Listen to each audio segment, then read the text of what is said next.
Good evening. Calling this meeting to order at 6:30, May 4th, 2026.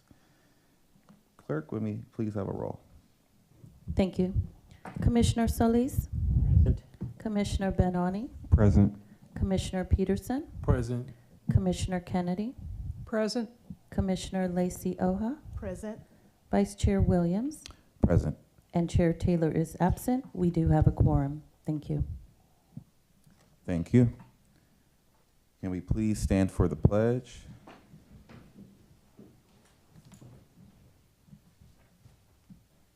I pledge allegiance to the flag of the United States of America and to the republic for which it stands, one nation, under God, indivisible, with liberty and justice for all.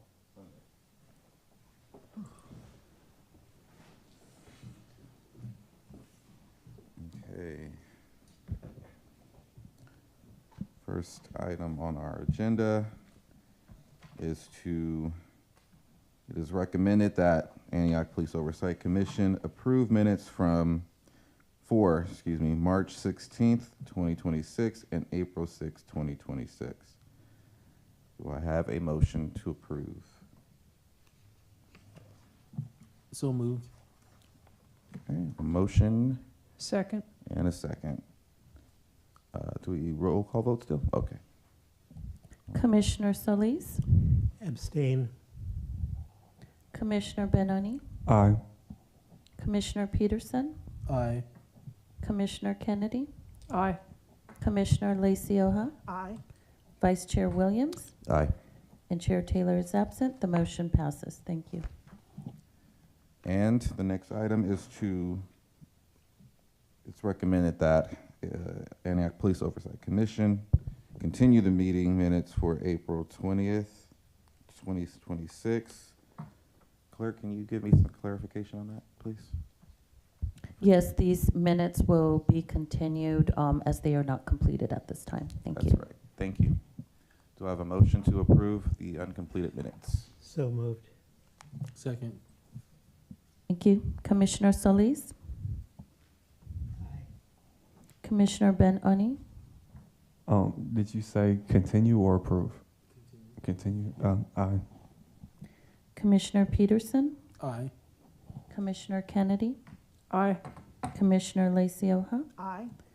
Vice Chair Williams? Yes, thank you. And Chair Taylor is absent. The motion passes to continue the minutes for April 20th, 2026. Thank you. All right. And we will move on to new business.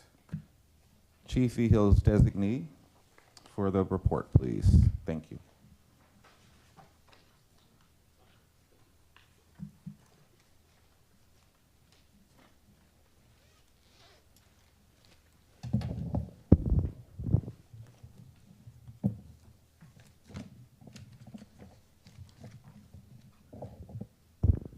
Good evening, Commissioners and Vice Chair, Mr. Cuttinger. I'm stepping in for Chief E. Hill, who's out at the moment. My name is Lieutenant Jiroge. I'll be giving you the staffing report. All right, so as far as the sworn personnel, we're authorized 105, and currently we have 85 sworn officers at the PD. 2 are on leave, and none of those leaves are related to anything discipline. Out of the 85 that we have on staffing, 54 of those are working on patrol, so from lieutenants all the way to officers. Our recruiting efforts continue to move forward and are strong and consistent. We currently have 7 recruits in the academy, and that's in between Alameda County's academy and Contra Costa's academy. We have 1 recruit at the Alameda County Academy. He's slotted to graduate in the fall.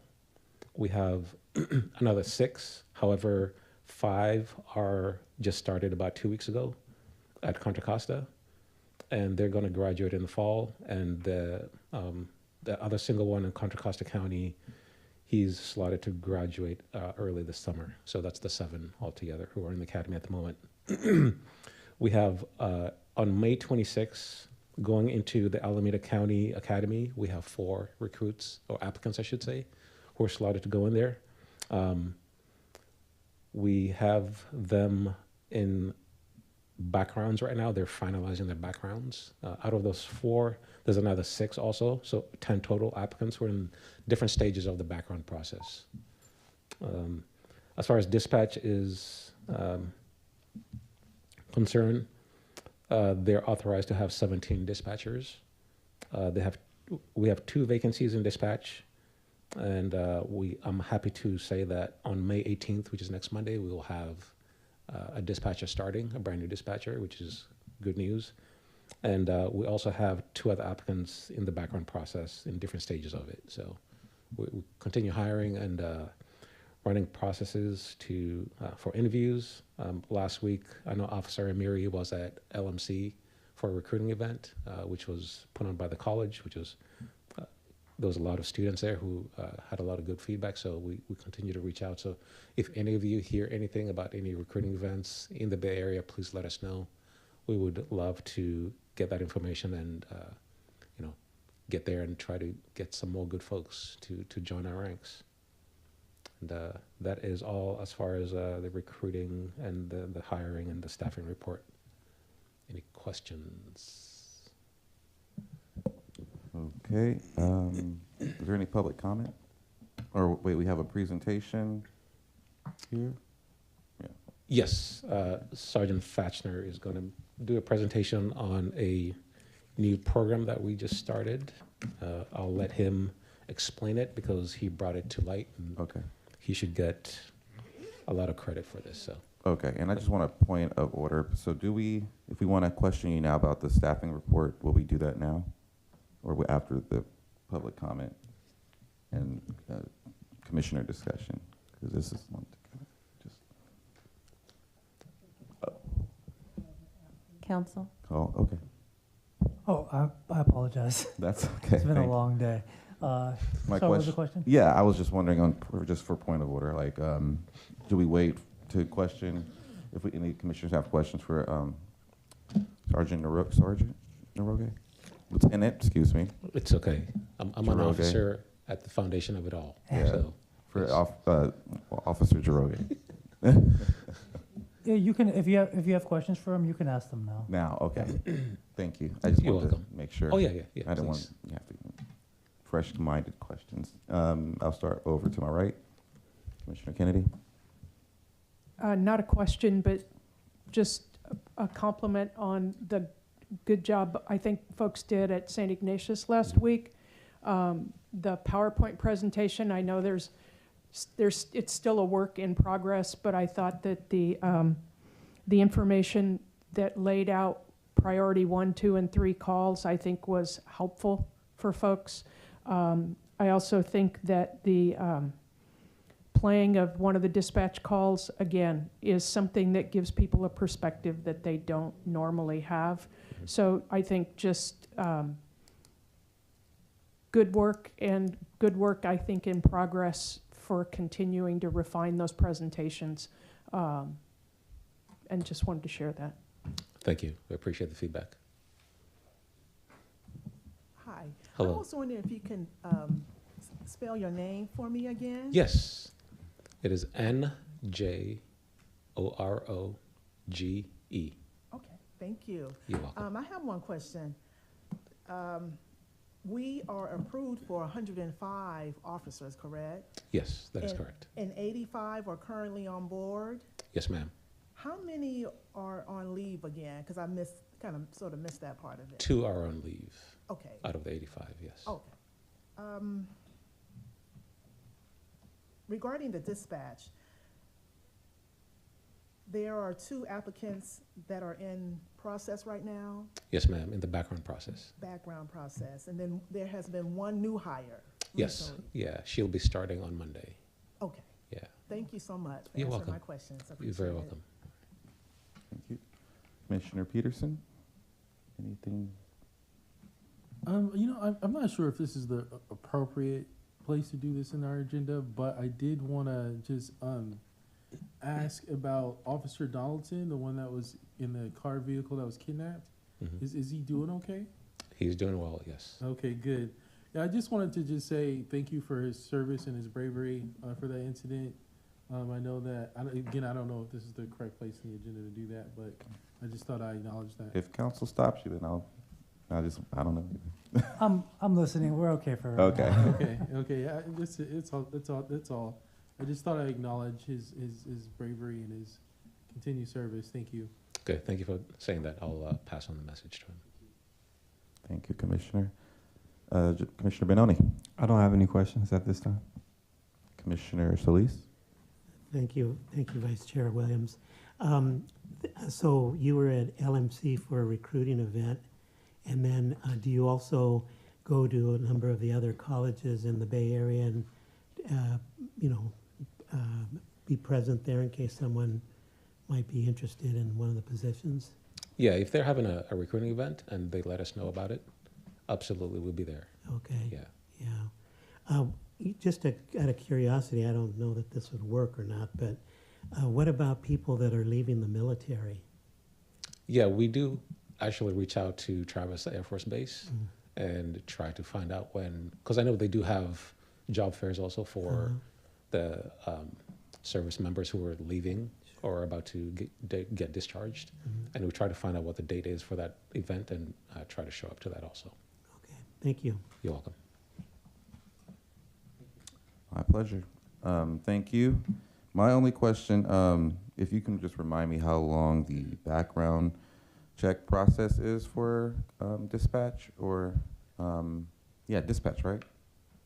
Yes, so the background process is the same for officers and dispatchers. Okay.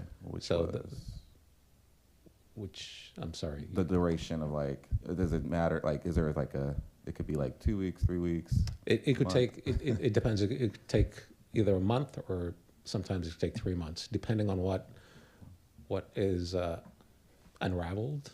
Let's just put it that way.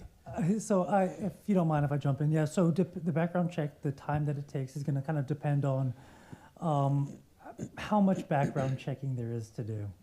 So I think the standard is generally about a month, but for peace officers and for dispatchers, because there's other information I have to dig into, it could take sometimes up to 2 to 3 times as long. It's really hard to tell without knowing what checking needs to be done. Yeah, and I suppose the only reason I was asking is just to see when more of those positions would be filled to alleviate some of the, stress of not having adequate staffing levels. Yeah, for that. Understood, yeah. Just important for folks to know. It's okay, we have staff now, and then that's the only thing I really had that stuck out for me. Thank you. Okay, thank you. I'll right. pass it on to Sergeant Funk. I just had one more question. Yes, please. Now, the background checks are completed by an outside source, correct? Yes, ma'am. It's outsourced to Yes. a particular agency or company? It's not a particular agency or company, it's individuals. So okay. we have several individuals who we outsource to. Okay, like an investigator? Yes, they're Okay. all investigators, yes. All right, thank Yeah. you. You're welcome. Okay. Thank you again. Thank you. Now, Sergeant Fatchner. Come on down.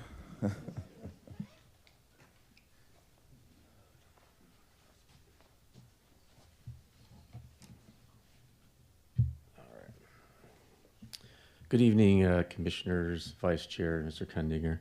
I'm Sergeant Fashner, and tonight I'm going to provide you with some information on a program that we're going to bring out. So in October of 2025, our team attended a conference in Minneapolis where we were introduced to an innovative program. We immediately recognized its value and knew the program was something we wanted to bring to our community here in Antioch, because I felt there's a lot of things that would help us in our current state with the city. So this past week, as Commissioner Kenny kind of spoke, we did have a community meeting, and we announced on April 27th that we were going to bring out this innovative program to our community. The Antioch Police Department is one of only 2 departments across Contra Costa County, Alameda County, Santa Clara County, and San Mateo County that offer this type of program. This program is called the Blue Envelope Program. This picture that you see here is what's on the front of a blue envelope. gives instructions to the first responder, whether it be an officer, a firefighter, an EMT, and also tips for the person who has this envelope. And I'll go a little further in this, but this is a picture of what it looks on the front side of this envelope. And this is what the rear of the envelope looks like. And some of this you'll see on here, the person's name can be put on here, the emergency contact for the person, and then also it'll go into some disabilities or issues someone may be having that officer will come in contact with. And I'll cover some of these on the next slide here. So what is the Blue Envelope Program? It is a program that provides drivers with autism, cerebral palsy, epilepsy, intellectual and developmental disabilities, or who are deaf or hard of hearing, with a blue envelope to keep in their car to hold their license, registration, and insurance card. The envelope serves as a visual cue for officers that the driver may need unique support, so they need to have a different type of approach. The envelope also includes step-by-step instructions for drivers about what to expect during a traffic stop. It also tells the officer too what they may expect in this encounter. The program is voluntary, free, and self-implemented. The program will be officially rolled out within the next 2 weeks after training our officers about the program. So I started doing that here in the last week. I should be able to complete that here this week, and we should be able to have this thing rolled out next week. One of the reasons that we wanted to announce this program last week during the month of April was to recognize this is Autism Awareness Month. So this idea was originally started in Boulder, Colorado, and I saw it at the conference that we went to, the Nicole conference, and I was intrigued by the idea, and I thought it was something that could be highly beneficial, communication purposes between officers and people that we have traffic stops on. And not only that, like I spoke with ConFire today too, that envelope with having emergency contact information and also has points on it to where you can put medical conditions. If ConFire or AMR was to come across a subject on a medical call, I spoke with them today, let them know they could look into the person's glove box of the car and it would have emergency contact information for family members and also maybe some medical conditions that they wouldn't be aware of. So it has more needs than just for the police department. And like I said, I talked to ConFire today. I've sent them this PowerPoint and they will be rolling this out to the fire department here in Antioch to make them aware of this. So if they do come across this, they know how to be able to use this information. And I will be speaking with the AMR tomorrow to pass on the same type of information. One of the things I kind of thought about is when we go to roll this out, how are we going to take and actively get this out and make people aware of the program? And I also wanted to keep in mind making this a community project. So one of the things I immediately thought about, I know we've talked about a lot of things and wanting to engage our youth and do some things. And one of the first things that kind of came to mind was getting with one of the local high schools and see if they had a group of students that are savvy in media and would be able to help us out, and we'd be able to engage with the youth, make it a worthwhile project to where they would get to do something, engage with the police beyond a normal contact they would have. So we did reach out to Antioch High School, and their media team there was more than happy to take and help us out. It was great to take and work with them. It was really satisfying for me to get to work with them, because a lot of the students, they had remarks like, man, this is like really directing a movie. This is something I may want to do when I get older. And I thought it was just something really good. And they even left it as, hey, if you guys ever want to film anything else in the future, we'd be more than happy to take and do this with you guys. It was a great experience to be able to collaborate with you and take and do this. And then we also did have some students that you'll see in this video that do have autism, and they actually had the interaction and did this. So it's kind of a lifelike scenario that you'll see here. In the video, you'll see Officer Desiderio. He's one of our newest traffic officers that is in the video here. So I'll play the video here for you guys to see.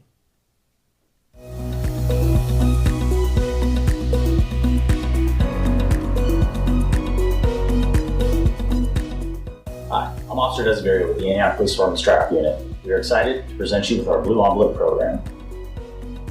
For some members of our community, especially individuals with autism, developmental disabilities, communication challenges, a routine traffic stop can be overwhelming.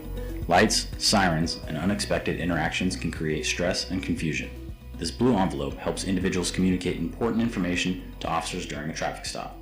The envelope includes vehicle documents and optional details like communication needs, emergency contacts, and guidance to help officers interact effectively.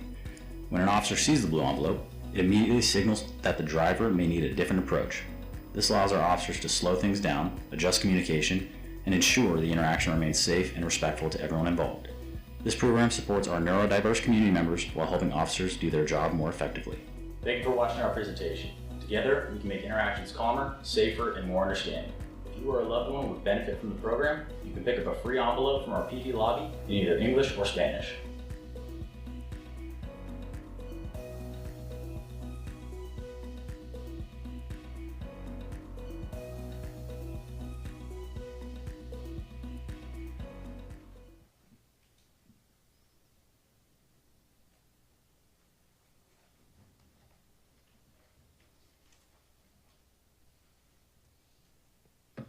So as mentioned in the video, if anyone wants to get this blue envelope once we launch this, which I expect to be next week, they can come into the police department. We currently have it in English and Spanish. If we find that we have a need for other languages, we'll produce those when we come into those needs, when we get anybody to come in. But like I said, we'll have those at the lobby. I'm looking forward to doing this. I think it's a great thing for the community. It shows us they have an understanding and that we're there that they can help and have effective communications whenever we have these contacts with our community. That's it for my presentation. I'm open to any questions if I haven't already answered those. Thank you. That was quite the information.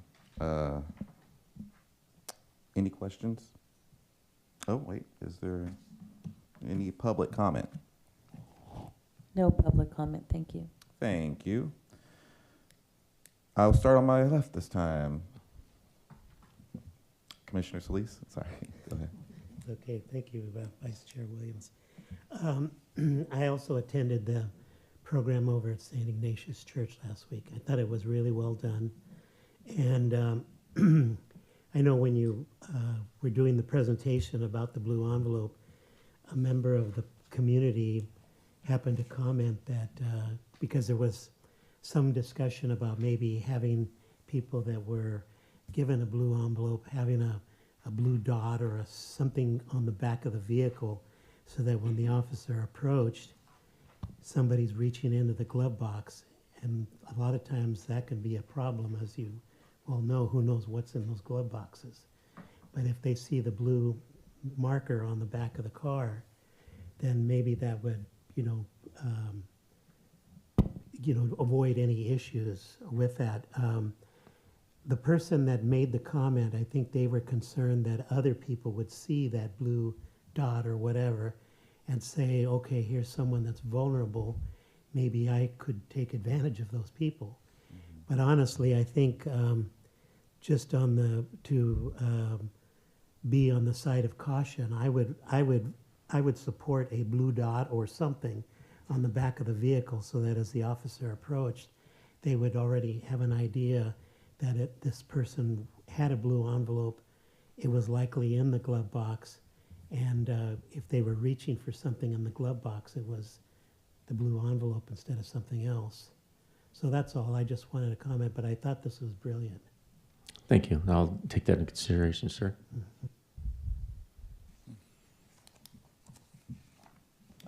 Commissioner Benoni. Thank you. So I think I missed all of them, but what were some of the qualifications for this again? So you have autism, you'll have cerebral palsy can be one. You'll have some people that have limited vision. They may have vision in just one eye. You're going to have medical conditions, and then you're also going to have if they don't speak English. So that kind of helps us right away with some things where if they don't speak English, we can get a translation line. We can get an officer to come and translate. Those are some of the things, and also Tourette's. So with those different things with autism, our officers are trained in what some of the symptoms may be. They're more sensitive to light, sound. They may have difficulties communicating with you. It just gives us a means to maybe know why there's a problem. We see that envelope, it'll be a cue of, okay, I may have to take a different route in my communication, and also deaf and hearing impaired. So I've come across it before where people will point like they can't speak, and I end up taking a 3x5 index card and I'll write down what I want and they write back to me. So it just gives you an ability to know if they do not immediately respond to you, there may be a reason, and that blue envelope would be an immediate indication for an officer to know that may be the issue that they're having. It's not they're ignoring them, it's just they have a communication barrier. Okay, thank you. And in terms of the distribution and accessibility, I know that you said that they'll be available in the police department.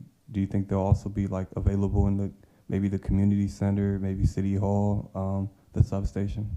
Yes, that's something that I'm looking at doing, and also I do want to take them to all of our community meetings also. So that'll be something that I'm going to look into, how we're going to distribute that out. I know I'm also looking into possibly getting with the administrators from the local hospitals to see if I can get that information out to them. So as they have people that come in, they can let them know about the program. And then that way, hopefully we get more people participating and the people that would actually need it in their hands. Okay, thank you. Yep. Thank you, Commissioner. Hi, I wanted just to say thank you for this great and innovative idea. It's actually pretty cool. I think it's really important for folks with disabilities when they interact with police officers, for them to be something there to just let you know, hey, this individual may be acting weird and they're not doing it to be resistant, right? I mean, I've seen so many videos of folks who have disabilities that weren't immediately apparent, and it seemed like they were resisting when in fact they were just not really present with us, which leads me to a question.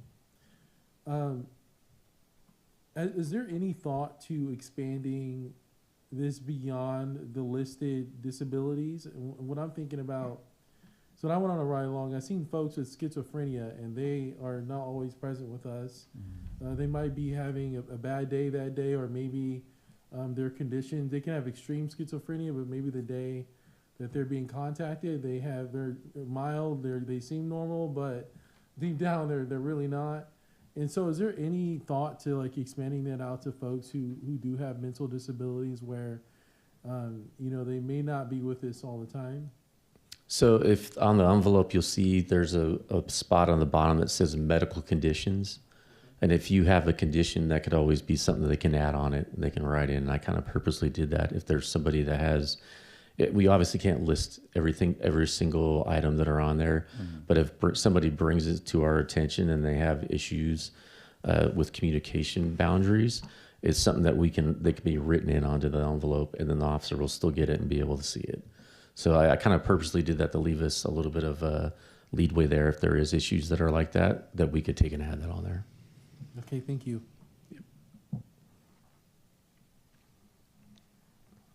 Oh, thank you.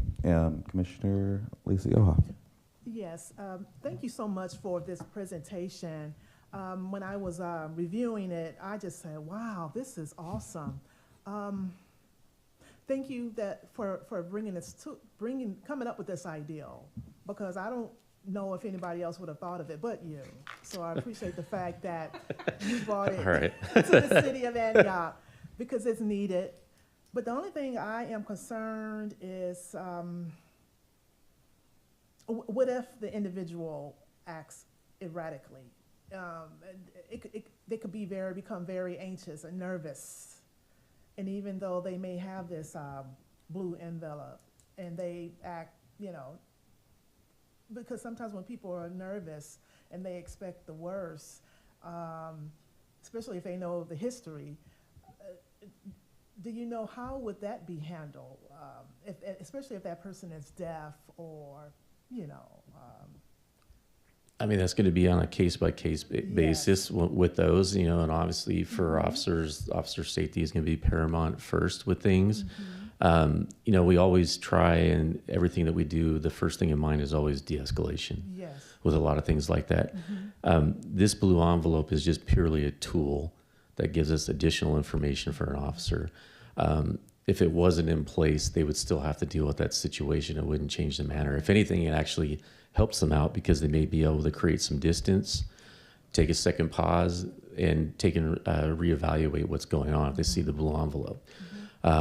So it's something that would actually be a benefit in something like that, because it gives you an indicator why those things may be happening. Right. And then also, are there going to be future outreach events regarding the blue envelope? For example, going to if I heard correctly, you have made a presentation. Was it at one of the high schools here in Antioch, or has No. there been any presentations to let everyone know that this does exist? And you know, and I just think that maybe the more community members, if they were to know about this, I think it would be beneficial. Right. So we just recently did it at St. Ignatius Church as part of our community event meeting that we had. I am going to send this same thing to the Antioch Unified School District, and then we are going to post it on our website, the PD website, and then we'll also push out a social media post. All the community events that we hold, I will be presenting this, just like some of our other programs that we've had through the city like Citizen Rim, C-Click Fix. This will become an embedded part of our presentation, so we can make people aware of it. And I'm going to continue to look at ways and groups that I may be able to get in touch with to put this out. Like I said, it's in the beginning stages. You got to crawl before you run. So I'm going to evaluate this as we go, and then see if there's groups that I could come in contact with. If there's anybody that anybody knows that they could be beneficial to, I'm more than happy to give them this presentation. Okay. But it's going to be an evaluation process, and I'll look to see as many people I can reach out and get a hold of with this program to make it the most effective program it could be. Okay, well, you may hear from me Okay. very soon about a presentation for an organization that I believe should hear this information. Thank you. Thank you. Thank you. Commissioner Kennedy? Thank you. It just so happened that I was in the presentation or in the session for this in Minneapolis also, and it's exciting to see that we're adopting it here. I think that it sounds like you've got a good solid plan on rollout and so on through social media, et cetera. And if we haven't, I think we should also contemplate putting out a good solid press release and looking to maybe do some interviews if we have not already, so that we can draw some positive attention to this, especially given that we are one of only 2 departments in a portion of the Greater Bay Area that is implementing it. And I also think it's absolutely awesome that you worked with the media kids at Antioch High School. I know that Deer Valley did some things, I think, for the cell phone policy for them, but I think involving these students gives them buy-in, it gives them experience, and in this case, I think it gives them positive interaction with APD, which is great. So thanks so much. Thank you. And I know, like, when you mentioned the students, I didn't even have an opportunity to leave the school yet after we got done doing the video, and I was asked to come back the following week and present and speak with some of the kids in the Upward Bound college program that they have there. So I did that last Friday and spent about 2.5 hours just sitting down and have a face-to-face conversation with the students, and that was just based off that one interaction where some of the teachers heard us speaking with the students and stuff, and she asked me if I could come back the following week.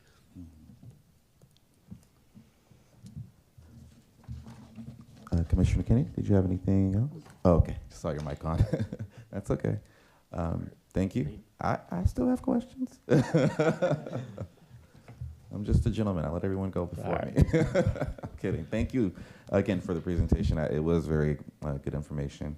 I had a few just things that I wanted to kind of touch on what some of the other commissioners asked, and it sounds like everyone had questions about how the rollout would be for the blue envelope. So does school still convene assemblies? Like, when I remember when I was in elementary school, we would have assemblies.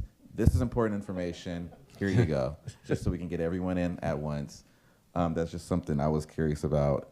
even it comes up like, how do we convene all these people together and for community engagement? So has anyone talked about that with the schools about like? I haven't got to that point. Mhm. Like I said, this week I'll be talking to the school and I'll see if that's, something that they're able to do. I know we've looked at doing something like that with some other aspects of issues in the city, of maybe trying to go that route. But I'll be checking in with the school this week. Great. And see then, what I can do. awesome. And then the youth council of teens, of course, is always a source to get those messages out to the schools as well. And when that, in case they don't have those assemblies and stuff. And then there was a concern I had too, not concern, but more so a question about what about passengers, like people who may be in ride shares and they maybe forget their blue envelope, and maybe they don't tell the driver if the driver gets pulled over, and like the Uber driver, right? And some things might trigger a passenger. Therefore, an officer should probably do you ask, hey, do you have a blue envelope driver? Or I think I wrote down, should it always be asked if you have a blue envelope when someone's being pulled over for a traffic stop? It might be kind of tricky because Some people may take that certain ways. Mhm. They could become offended Yeah. by that. Yeah. I'm just looking at, and it could start an interaction off the wrong way also. Yeah, for sure. And then you're kind of battling that. That's the only reason I kind of didn't go that route with it. As far as that goes, yes. Yeah, no, that's why I want to clear. I just was curious on, would it be a way to, say, hey, I mean, if somebody wanted one of these and they wanted to carry it with them, they could always do that too. Yeah. If they're taking an Uber or a Lyft and they wanted to have it in their bag and they could provide it. I mean, there's nothing that says that it only has to be in the glove box of the car.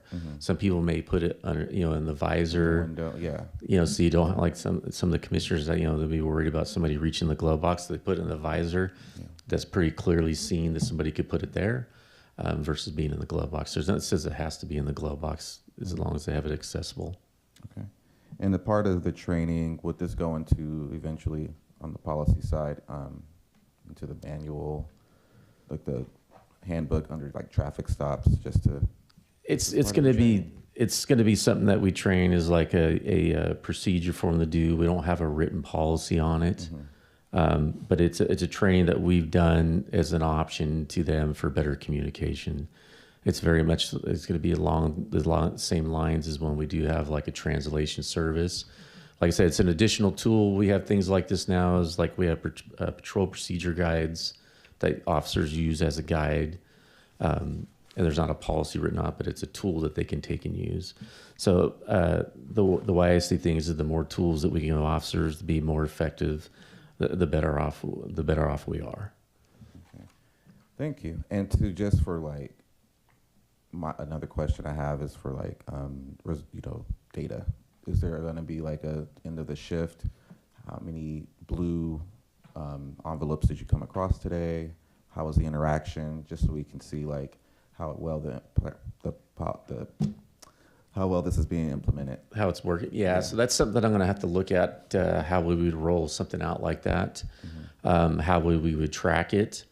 So that's something I will have to look at. Yeah. And it may be something I ask supervisors if, an officer does come across one to notify me, and then I could keep track of it. So that'll be something that we definitely can take a look at.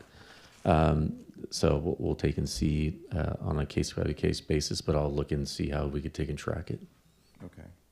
Yeah, because I would love to see this in our neighboring cities. If they're going to ask, hey, there's, people with disabilities all throughout, our state, and I would love for us to have data to point to when we're trying to push this, just because I always want Antioch to look good, so. But I think that's all my questions. Thank you again. Very wonderful idea. I'm glad we have this rolling out next week, you said, right? Yeah, that's what we're looking at next week. Perfect. Anyone else? Is that all? All right. Oh, Commissioner. Oh, sorry. Oh, please. Not a question, just a comment. I think it's very impactful and very powerful that this is coming from APD themselves. And not, the commission. I think it shows that, the city wants to change and we're going in the positive direction. So thank you very much. Thank you. And can I just add on that? Please.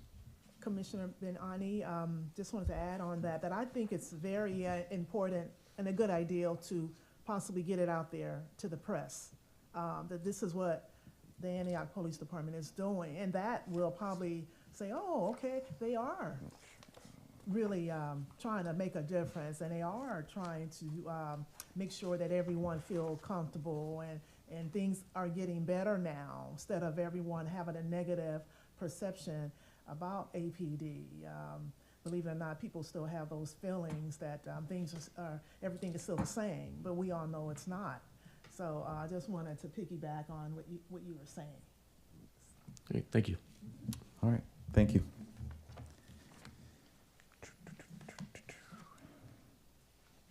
Okay, next item on the agenda is going to be the community engagement discussion item. Was there a presentation for this? Is this it? Okay, that's what I just wanted to confirm. I didn't know if there was any visual. Okay. Yeah, okay. Well, Commissioner Kennedy, since you're a great note taker today in our meeting in the last one, I would like for you to start this off, if you like. So we've been meeting regularly for quite some time, and we've been working toward trying to create both what we had at one point called a launch event, which is still in development, but I think what we're really looking to focus on in the short term are what we are calling listening sessions. So those could be with a commissioner, for example, or 2 or 3 commissioners. Some of the places that we feel that we could start this opportunity we've talked about the Council of Teens, we've talked about seniors at the Senior Center. We made contact with the REACH program. We're waiting to hear back from them about the possibility of meeting with them on I think it's the 12th of May. And then we've also talked about other entities, other groups that are out there. There is work to be done in the Sycamore, looking for things at, say, St. Ignatius or the Islamic Center, realizing that we have a very broad cross-section of residents where we want to be able to convey the message that we are working diligently, and there has been progress that has been made on ensuring that we have non-biased community-based policing for every resident that lives here and anybody who comes here. So some of the things that we've been working on, we have a draft communications plan that we will be bringing back to this group for more input. We are also going to create some boilerplate talking points, and we will probably be looking to obtain a little bit of information from APD. Not that we are there to convey information that would be theirs to convey, but in the event that somebody asked some basic questions about, well, why don't we have more officers? Well, to be able to sort of give them a basic understanding of the hiring process and the length of time that it takes, et cetera. But we will have more information back for folks at our next meeting for review and for input. And then we are also going to be meeting with the city's PIO on Wednesday afternoon to discuss the creation of a meeting notification template, so that is something that we can hopefully get posted on social media more consistently to announce our meetings, but also look for ways to get that shared through other organizations here in town, whether that is the Downtown Association, Empower Antioch, Reimagine Antioch, some of the groups that actually are dealing directly with folks who have a vested interest in the work that we're doing and the progress on the part of APD. We have got a few other items, a few other entities that we talked about briefly today, places that we could reach out to, and then I think we'll be looking for input from the rest of the commission. Commissioner Solis, Commissioner Ben-Ani, Commissioner Peterson, you all are a little newer to the party, and so there may be some ideas that you have that we haven't thought of, or parts of our community that you have relationships with and inroads with that we may not have. And as I'm sitting here looking directly across, one of the other groups that we've had some outreach with in multiple ways is also the Family Justice Center, looking at appropriate ways that we may be able to interact with their clients. So that is our goal in the short term, and just for the city attorney, we'll be sending you an email to try to find that time that we can talk to you about the parameters for doing a larger event with the full commission or more than 2 or 3. So that's all that I have for now, and y'all are please add. Thank you, Commissioner Kennedy. I'll turn it over to Commissioner first. Lacey. Well, I just wanted to add that we also talked about possibly collaborating with some of the faith-based organizations like Genesis Family Life Center, because they have an awesome food giveaway, well, I'll call it a giveaway, but that's not the correct word, every single Saturday, I believe, starting at 9 a.m. So we talked about possibly going to volunteer, and possibly, if it's okay with Pastor Chantel and Pastor Damon Owens, seeing if we could talk to some of the people who come to pick up the food, asking questions like, have you had any experience with APD? And can you share with us? So those were some of the things that we also talked about. And then we also discussed just connecting with the community as a whole, collaborating. The listening session, I believe, is very important and very critical part of this here. Because I know that I hear things from people, but then again, when I say come and voice your concerns, nobody shows up. So that means that possibly we need to continue to go out there, see if we can gather everyone around and listen to them. And not only that, but we don't want to focus on what happened in the past, but we also want to focus on how can we go forward, in the future. And that's all I have to say. Thank you. While I have it on the front of my mind, we also talked about, it's not, I guess it wasn't on the front of my mind.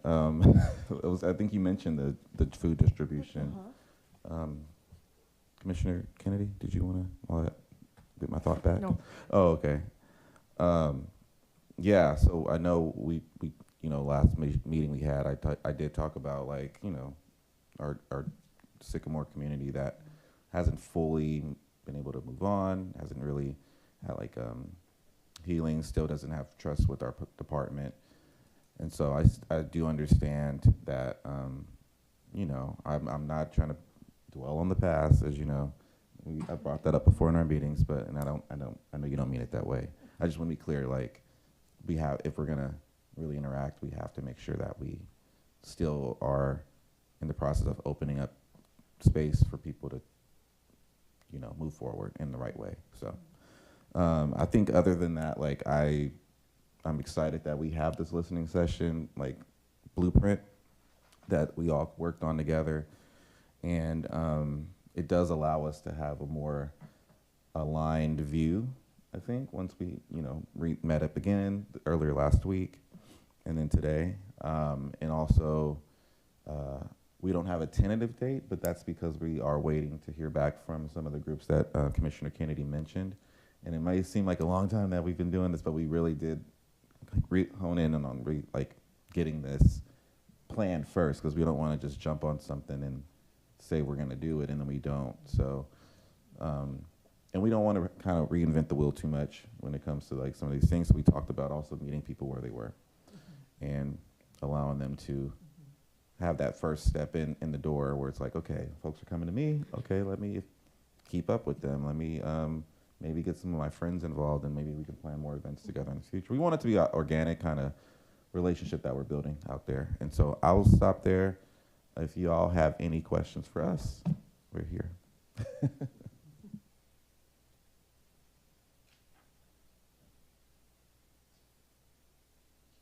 You guys are also invited, like Commissioner Kennedy said, to our, it's a commission event, and we just have to be mindful of how many of us are attending, I think, for legal reasons, Brown Act reasons, and things like that. So we can all divide and conquer, on some of these listening sessions. Mhm. So the way that's going to happen is, like, I wanted to hear y'all interest. That's why it's on the dais. Like, if y'all had any ideas of where to start, how we can build more of this, what was just presented together. So just want to open that up. Yeah, I think we're doing well in the sense that we're calendarizing events around the city, which is very helpful. Thank you, City Clerk's office. Really appreciate that.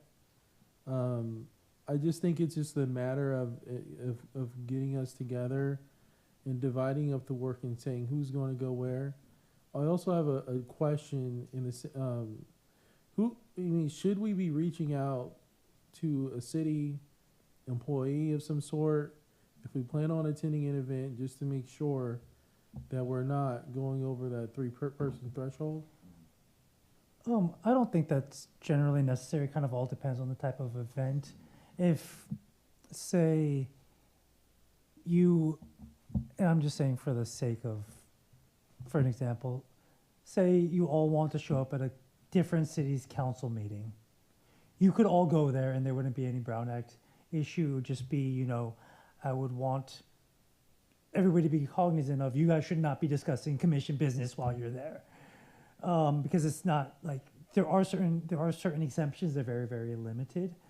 And that could, for example, be one of them. If it turns out, say, you didn't, 4 of you show up someplace and had no idea. It's not like one of you has to instantly leave. It's just those things to keep in mind. With the Brown Act, the concern is, first off, it's just, you don't want to have the appearance of having any type of decision-making or substantive discussions in or outside of the public forum. But if you guys are going someplace, let's just say, let's say another council meeting or something like that, and you're there so you can get that information, or you can participate and do your own, for example, the Brown Act doesn't mean you cannot still practice your own First Amendment rights and speak up about things. You're allowed to do those things. So we're not here to necessarily police every single move that you all are making, but we do want you to be cognizant of the fact that you do have that extra kind of level that you have on yourselves by being on the commission that normal members of the public wouldn't have. So just to use one more example, if that's okay. So obviously city council meeting is one, but if, for example, 4 or 5 of us had been at St. Ignatius, that's fine. That's perfectly acceptable. Yes. Or if it's a volunteer day and we're all out there painting the skate park or pulling weeds, we can all do that, as long as we're not having a chain conversation about an item on the agenda and who's going to vote a certain way, right? Yeah, and as long as you're not going kind of to your own and having a little side discussions about what's happening. And as I said, we're not going to have anybody there watching. It's just we trust it upon you to police yourselves in that respect. The only thing is, like, it's a little bit different if it's an event that's coordinated by the commission than if it's an event that's coordinated by the commission and the intent is to have a majority of you there, it should be noticed. But if it is a community event that you're not coordinating, you're all welcome to show up as long as you, follow those precepts that I just spoke about. Thank you. Commissioner Benoni? Okay, so I do have a question. Understanding that we are volunteers with outside obligations and personal lives, but we're dedicated to this line of work. Have you considered having it as a practice, not as a policy, but as a practice, encouraging each commissioner to attend at least one listening session? Yeah, that's why I said y'all can all come join it. No, that's the crux of it. Really, is like making it user friendly for y'all's busy lives too. And I know that Mondays at 6:30 we can meet. But is there any other days out of the week? And that will be discussed too as we find dates and times to make it flexible enough so that people can do it on their free time. Yeah. Does that answer for you? Okay. Yes. Good question. Commissioner Solis, did you have anything? No. Okay. Okay. My pleasure. So with that, we're going to, meet again and discuss our next steps. Hopefully we'll get some clarity on some things upcoming around the REACH and the PIO meeting. And will those flyers, when we do have events, will be sent to everyone on the commission to share out. And yeah, I think we're done. Thank you. And may I Mhm. just ask, Public comment. Yeah, go ahead. No, the target date is May 12th. Do we know the time? Is it going to be will it be in the evening? What's May 12th? Would REACH, if REACH confirms, will it be? It would be in the afternoon. Okay, And I think it good. would be meeting with the managers to determine what our best next steps would be. Okay. Oh, and we should share out a copy of the plan once we finish it, the listening session overview plan of run the show, and we'll get that over to y'all as well. And Well, because we're going to want input from we're going to want input from folks also, and Mhm. to determine questions and comfortabilities and so on and so forth. So Mhm. absolutely. Yeah. The goal will be to have something in people's packet for the next meeting. Okay. Thank you. Is there a reason to vote on anything tonight to approve our community engagement plan? Okay. I don't believe so. Okay. So would there be, if we get our community engagement plan up here, will we need to get that approved by the body? I don't think it's absolutely necessary to. Okay. Now, if Specific, somebody, this is our standard.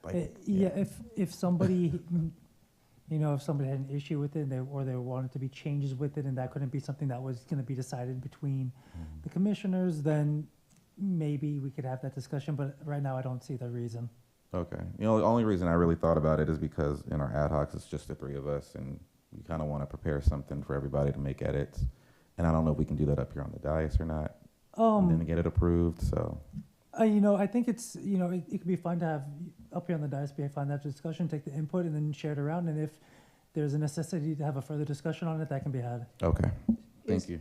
Is it acceptable to that point for us to send a draft document out via email with a blind CC so that the comments would only come back to, say, one or two people to compile, and then bring it to the full meeting for The vote. discussion? Yes, I believe so. As long as it's just, it would be, if one person from the ad hoc is sending it out and they're the only person receiving all that information, then I think that's fine. Okay.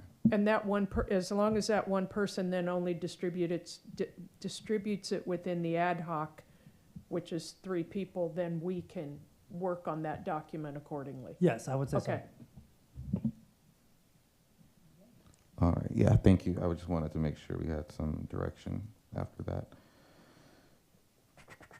Okay, next item on the agenda is the Sorry, if I public can, comment. then just, it would be brought back, it would be presented to the entire commission afterwards, and I think we should be fine. Just want to make Right. sure that last step would be followed. Right. Just making my note there. Public comment? No public comment, thank you. Okay, thank you. Sorry, it's been a long day. The next item on the agenda is the community event door-to-door resource list.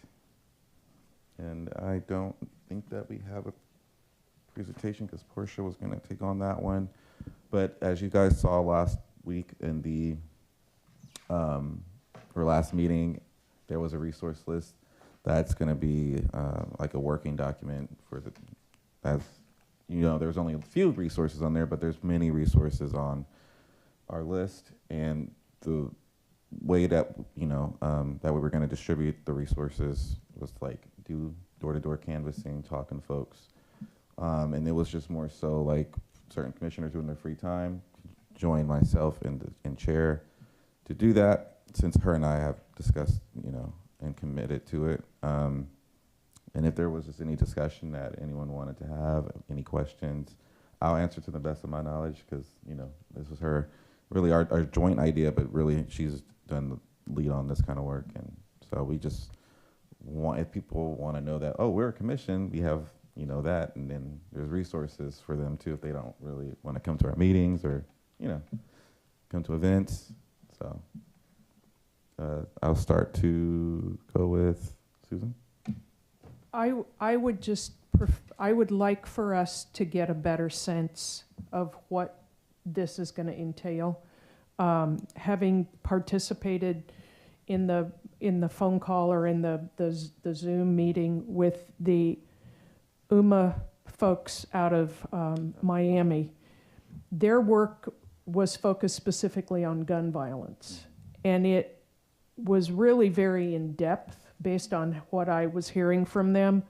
And so in their case, they were specifically focusing on people who'd been impacted by gun violence. And then they did their walking, what they called their walking one-stops with somebody in the police department. And I think that before we take this on, we need to know that we're going to be able to have some coordination with APD.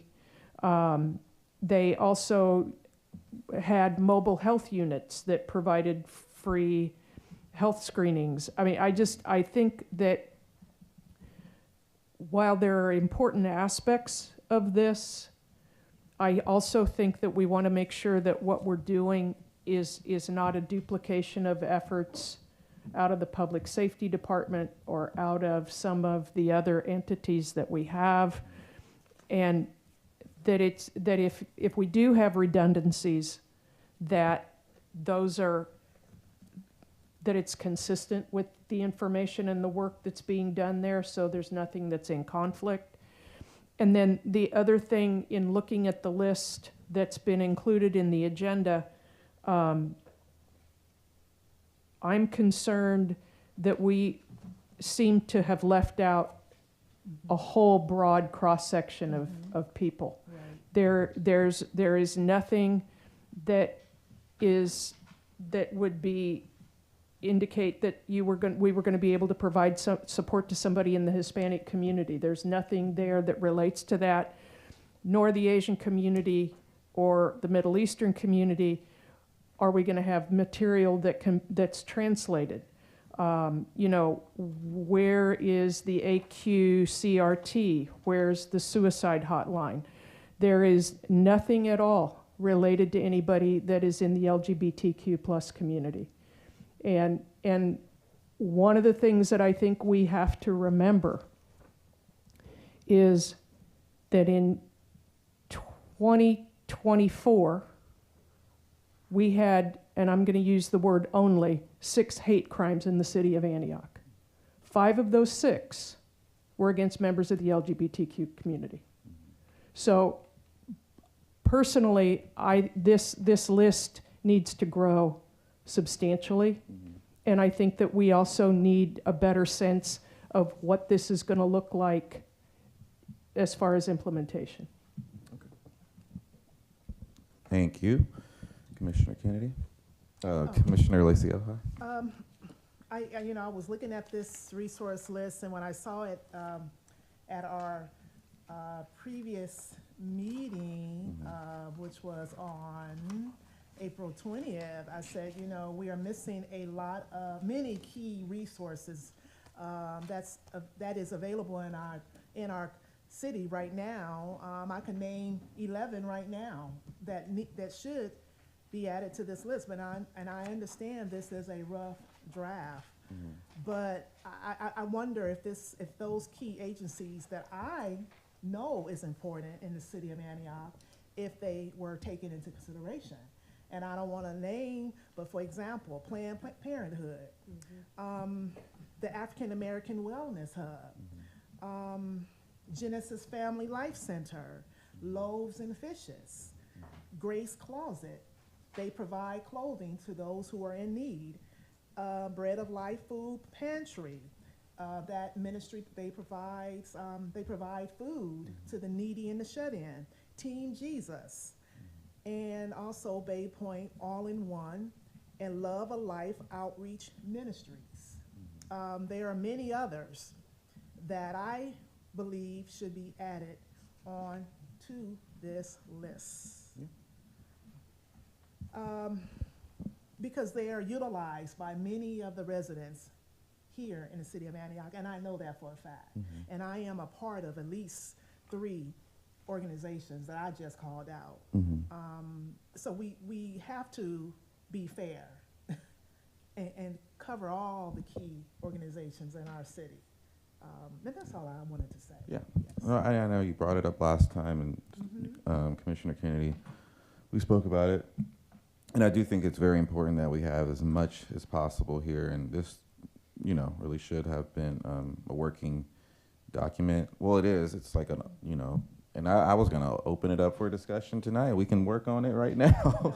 It's only 7:37. Then I just don't know if that's appropriate, but. I wanted to add, Vice Chair, that we need to make sure that this is not a duplicate. I agree with Commissioner Kennedy. We really should check with the Department of Public Safety, to make sure this is not a duplicate.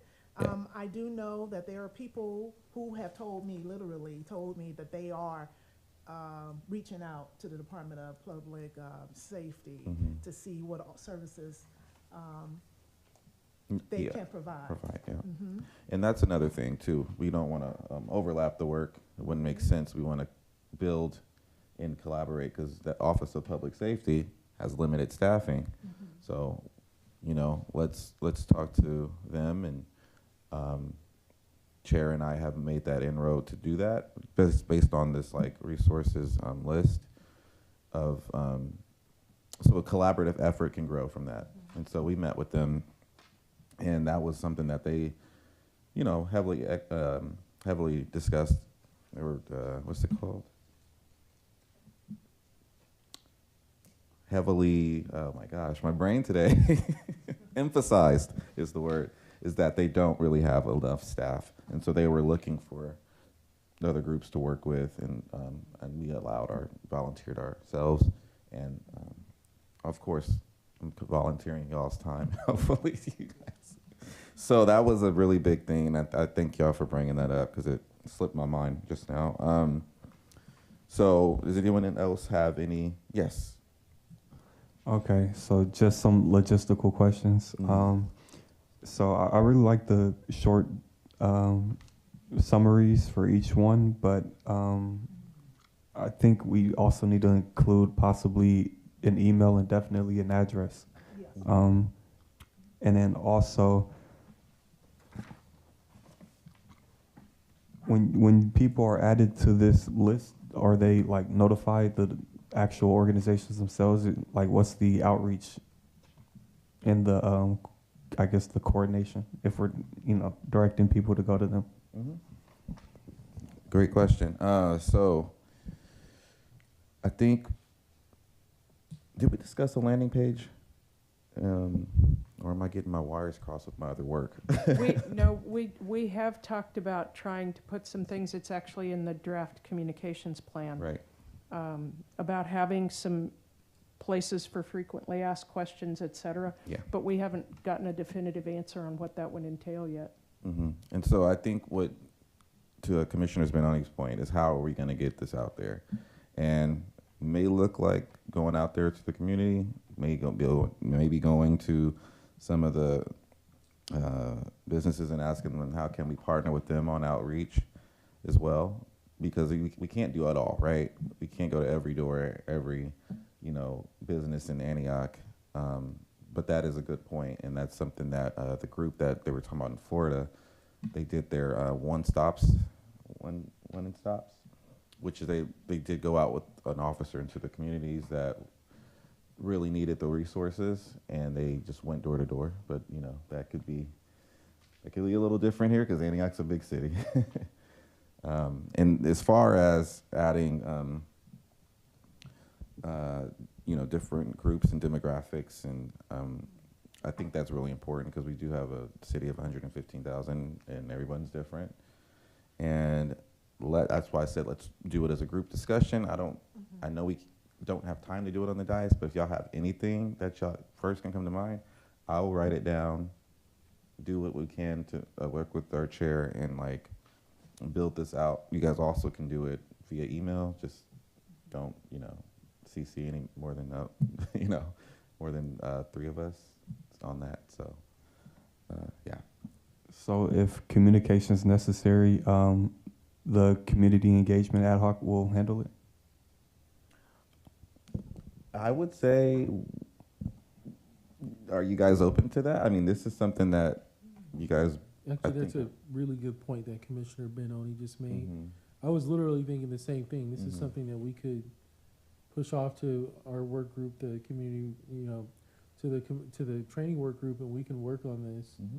You guys could give us more or less what the organizations you want to see in this document. We can put it together and send it all to everyone for comment. Because also my other concern is that you guys listed so many great organizations, which is amazing. But I can also see this is already a 2-page document. It's not cleaned up yet, obviously. It needs to be cleaned up. Some more information needs to be added, as Commissioner Benoni just pointed out, emails and addresses and things like that, in addition to other organizations. But we want to just make sure that we're putting together something that is helpful for everybody, but also in the same token, it's not so long that it's like, man, this is a multiple-page document.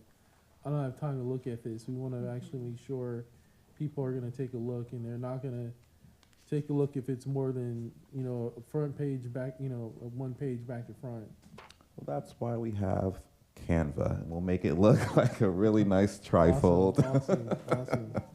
Thank you. That's a really great point. I'm glad you said that. Because to be truthfully and honest with you, before this was sent out as a rough draft, there should have been an email asking for recommendations, before it went out as a rough draft. Because I'm looking at it and it's like, okay, Well, I think Portia sent out a. I don't think so. I don't think so. But that was then, and we are here now, and we could just go forward from here. Absolutely. Well, and I think that the comment, from Commissioner Benoni and from Commissioner Peterson, also I think what we need to give some thought to is, are we actually going to hand somebody a trifold of, hi, here's, this, here's this, or are we going to, because again, UMA's work was specific to people who were victims of gun violence. So they were going out with the intent of looking to support those individuals and those families, and look for ways to try to specifically eradicate gun violence. And so I think that what we also need to determine is, are we just going out door to door randomly and saying, hi, your house number came up on the list today. You have no idea, I think we have to figure out how we're going to target individuals, and then subsequently, what is the information and what are the resources that they need, right? I mean, do they need health support? Do they need food support? Do they need family planning? I mean, those are some of the things that I think we've also got to take into consideration as we move forward. I mean, maybe we create what would be sort of this master list of resources, and we figure out how to condense that appropriately. And I think the other thing we have to be mindful of is we go out, we knock on somebody's door, we have the conversation. Is that it? I mean, do we go out and say, hi, we're here. Do you need this? Here's some information to get you some support that you might need. Have a great rest of your day. Of course, we'll talk about it, a follow-up. You know, I get what you're saying, yeah. But that also becomes an additional potential ongoing responsibility for people who are volunteers and for people, depending on what the support is that these individuals want and need, that we are not equipped to provide. Thank you. If I can respond just really quick about the trifold information. I was writing down multi-versions of trifolds we can keep with us to have on hand, and we can like have different organizations that are similar to each other based on the work or the issue that someone may have around maybe housing, public safety, gun violence, maybe, suicide support lines, like you mentioned, food resources, unhoused resources if we meet folks out on obviously on the streets. And then another part of that too was, I think a big part of why I signed up for this is to not put all the work on myself, of course, but also have the community kind of come together and know that these are involved organizations and resources that were created for the benefit of the community, and some people just don't know how to find that. When I was doing a lot of my organizing around tenants' rights, a lot of people had other issues other than being in their home that I would then direct them to another org that did the work. So I think really meeting people where they are, and like, I'm not saying I'll put this on the training, how to come up with like a script and everything to like do like a A, B, and C kind of follow up or introduction, identify and then follow up, and of course, but I think another part of being a volunteer is to really be a volunteer and do the work if you care about it. I'm assuming we're all here because we care about it. And we don't have to go out there for 4 hours a day like I used to, 6 hours sometimes, and knock on every door. But I do think if we built it like say like garbage pickup day is built out, we go out there for a little bit. We are in those neighborhoods already. We're just knocking. Hey, I'm an Oversight Commissioner. We have this new community outreach program that we're letting community members like you, if you have any issues and you don't know where to go, we have an abundance of resources here. So I just think, if we were going to spitball and talk about how it should be built out, I think, which is really important, because I really love that we have this, because it puts more of my own personal experiences in building it out. So enough talking for me, Josiah. I know that you said you've been in conversations with public safety. How's the dialogue with the public information officer? Like, if the draft is approved ultimately, and it goes on the website, will it be under the public safety department? Or do we have a dedicated APOC page? That came up too recently. In a conversation I was having with someone about where would they find information. I think if we can traffic people to the police department's website, that's one thing, but also the city website would be a good landing page for an abundance of these different things we're going to be doing. And we have, so many different ways we can do it. We just really need to find what's more accessible for, I mean, where do we find our information if we need to do something? We Google it, right? So it's like, maybe we can have some like sort of hotkey that you can hit, like, hey, resources, Antioch, you know, APOC, APOC pops up. So it's, all of this is for discussion for these reasons, so I really appreciate. And I can't, like I said, I don't have all the answers, but I'm answering them best I can since Portia's not here, but yeah. Thank you for your question. Anyone else? Well, I Okay. just wanted to add also, also we should make sure that NAACP is added onto this, because I did see that on here, but it stated civil rights advocacy. Mm-hmm. So the NAACP also has have a legal redress Mm-hmm. committee. Then there are other committees, but legal redress is probably the one that we will want to include on this Yeah, resource. that's list. reminding me back on track, which is not on Right, here. back on track. Yeah. Yes. Yes, Expungements. definitely. Okay, well, this was a wonderful discussion. Really expanded my thinking because, yeah, I think everyone should be included on this moving forward. This was just a template, really, of what we can add.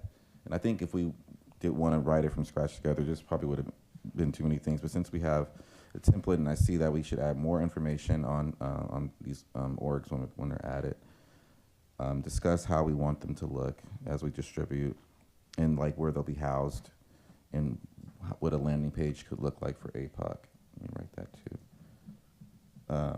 And if I missed anything, please email me. You guys should all have it.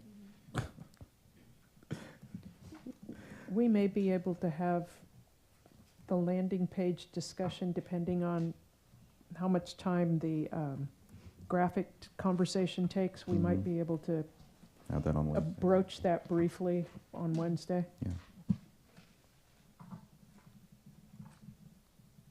Yeah, and that should be something that shouldn't be too much to get done as far as it already exists, the website, I mean. Okay, we'll move on to public comment. Actually, Oh, sorry, Commissioner Solis. that's okay. In the course of the conversation, learning more about what's been going on, it sort of reminded me, or it made me think that as we're reaching out to some of these organizations and letting them know about what we're doing, that we're providing resources, this could be a golden opportunity for us to also, hearkening back to what we talked about earlier with the Blue Envelope program, having some kind of an abbreviated overview that we could give to those organizations, and it would really multiply our efforts to try to get the word out about what the program's about and how people within those various communities might be able to benefit from this as well. Love that. Thank you. We literally just had a presentation, and I never thought of that. That's what they're saying at home. I'm kidding. Thank you, Commissioner Solis. Did anyone else have anything else? I did have okay. I did have a question for City Attorney. If we're maybe I can ask this offline. Yeah, I'll do that. All right. We can move on to public comments. There are no public comments on this discussion item. Thank you. Okay. Was that for a discussion item? For the, okay, the actual general, okay. Okay, we'll move on to general public comment. One public comment, thank you.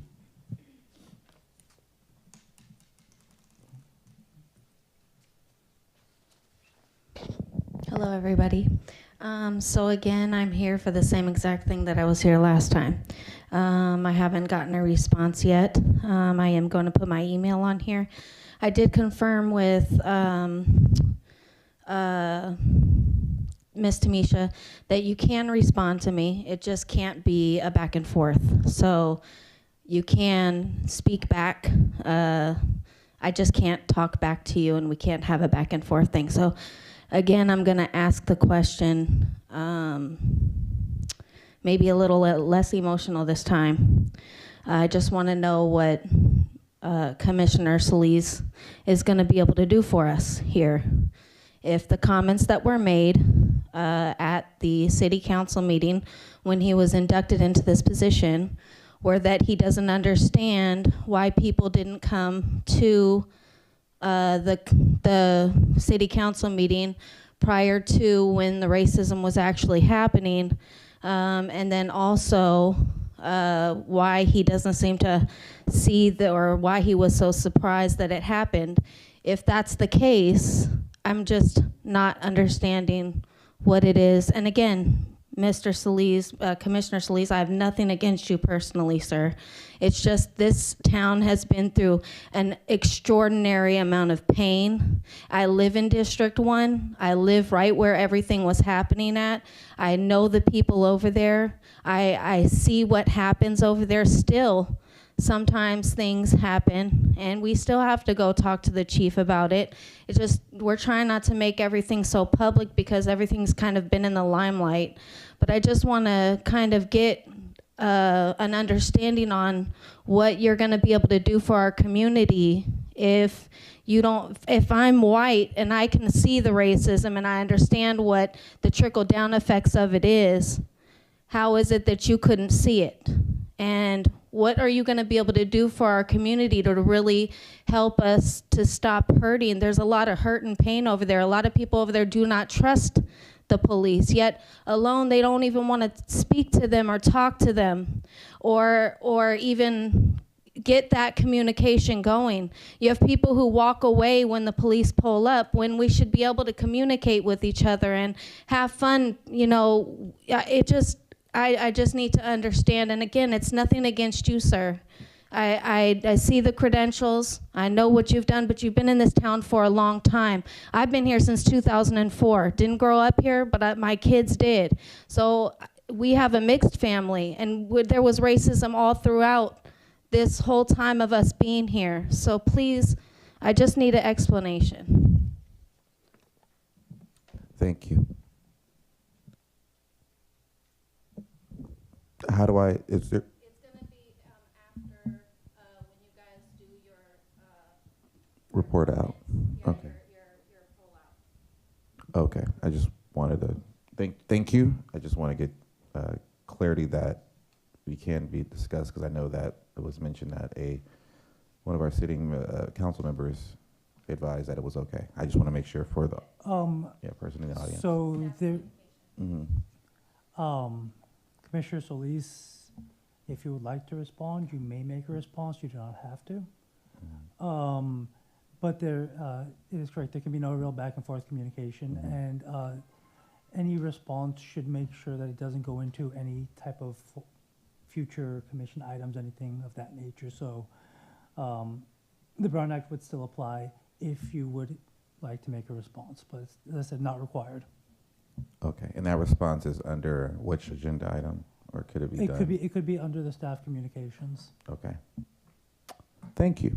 Right. So I mean, council member communications, not staff communications. Yeah, that's what I figured. That's what you meant.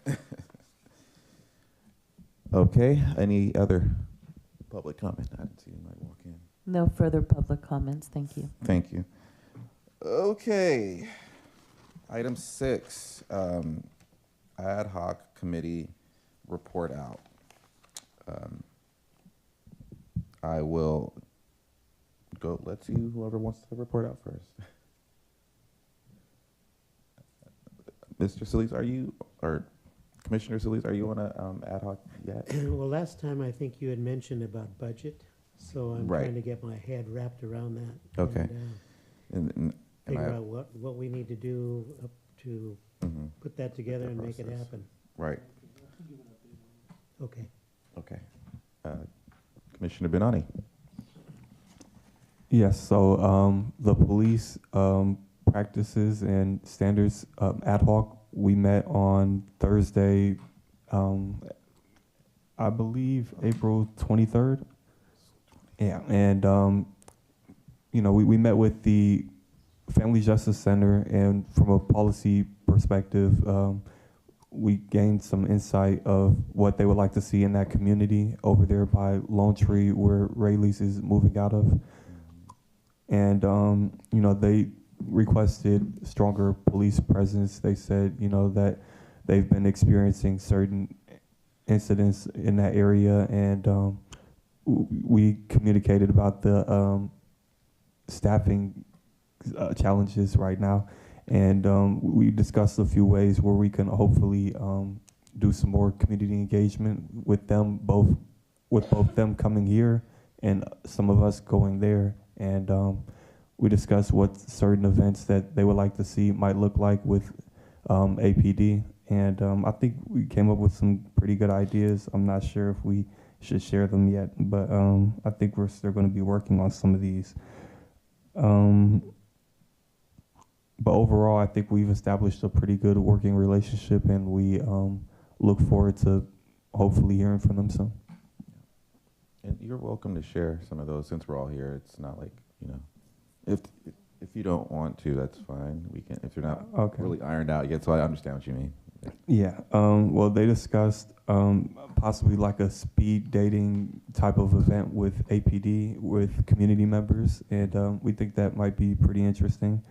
We also discussed possibly having like some sort of training where from the, I guess, lived experience perspective, where they can give like a trauma-informed kind of like a training or a class, and I think that could be helpful as well. Awesome. Thank you so much for reporting out for our ad hoc. Speed dating, wow.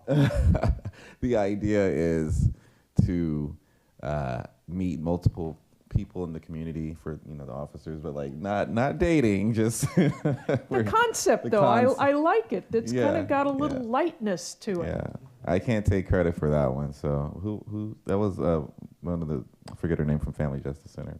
I believe Terry. Terry, yeah, that was fun. I thought you guys might like that one. And that's not even ironed out yet, but we gonna make it work. Commissioner Peterson. Since we last met, the commission readiness ad hoc had met last week. I will allow Commissioner Kennedy to do a full report out on that since she's the chair. But we met last week. It was a great meeting. We had a good discussions. In terms of the budget ad hoc, Portia and I did meet about 2 weeks ago. Where we landed was that we really need to see just a budget on for APOC. The reason being is because when you look at the city budget, our budget is not necessarily spelled out entirely, because most of all of our funding comes out of the city manager's personal budget, and so because of that, it's not exactly clear. Not necessarily how much we're budgeted, but basically what we're budgeted to do and how we can do that. We do have a full reporting on the amount of money that has been spent so far. And if you don't have that information, I can give that to you, Commissioner Solis. That's about it. And I can say that most of the funds, I would say about over 90%, if not more, have been spent on commissioner training. And all across the nation, getting folks to and from those trainings, and the travel that's included in that, and also the fees that are related to that, because we have to pay a variety of membership fees and things like that to certain law enforcement training groups. And so that's where most of our funding has gone so far. I think we have about 20% of our budget left-ish for the year. And it sounds like to me that there will be further discussion to be had on who's going to do what trainings this year, which commissioners are going to do what training this year, especially who's going to go to NACOL, because I know there's 3 of us that are new. So I think the other 3 of you guys have already, 4 of you guys have gone. I cannot make it this year, so it will, either probably be the 2 newest commissioners and maybe one other person. So stay tuned on that. And as we get more details on the budget. I'm sure Portia will report that out, but she's not here today, so that's why I thought I'd just discuss what we share what we discussed.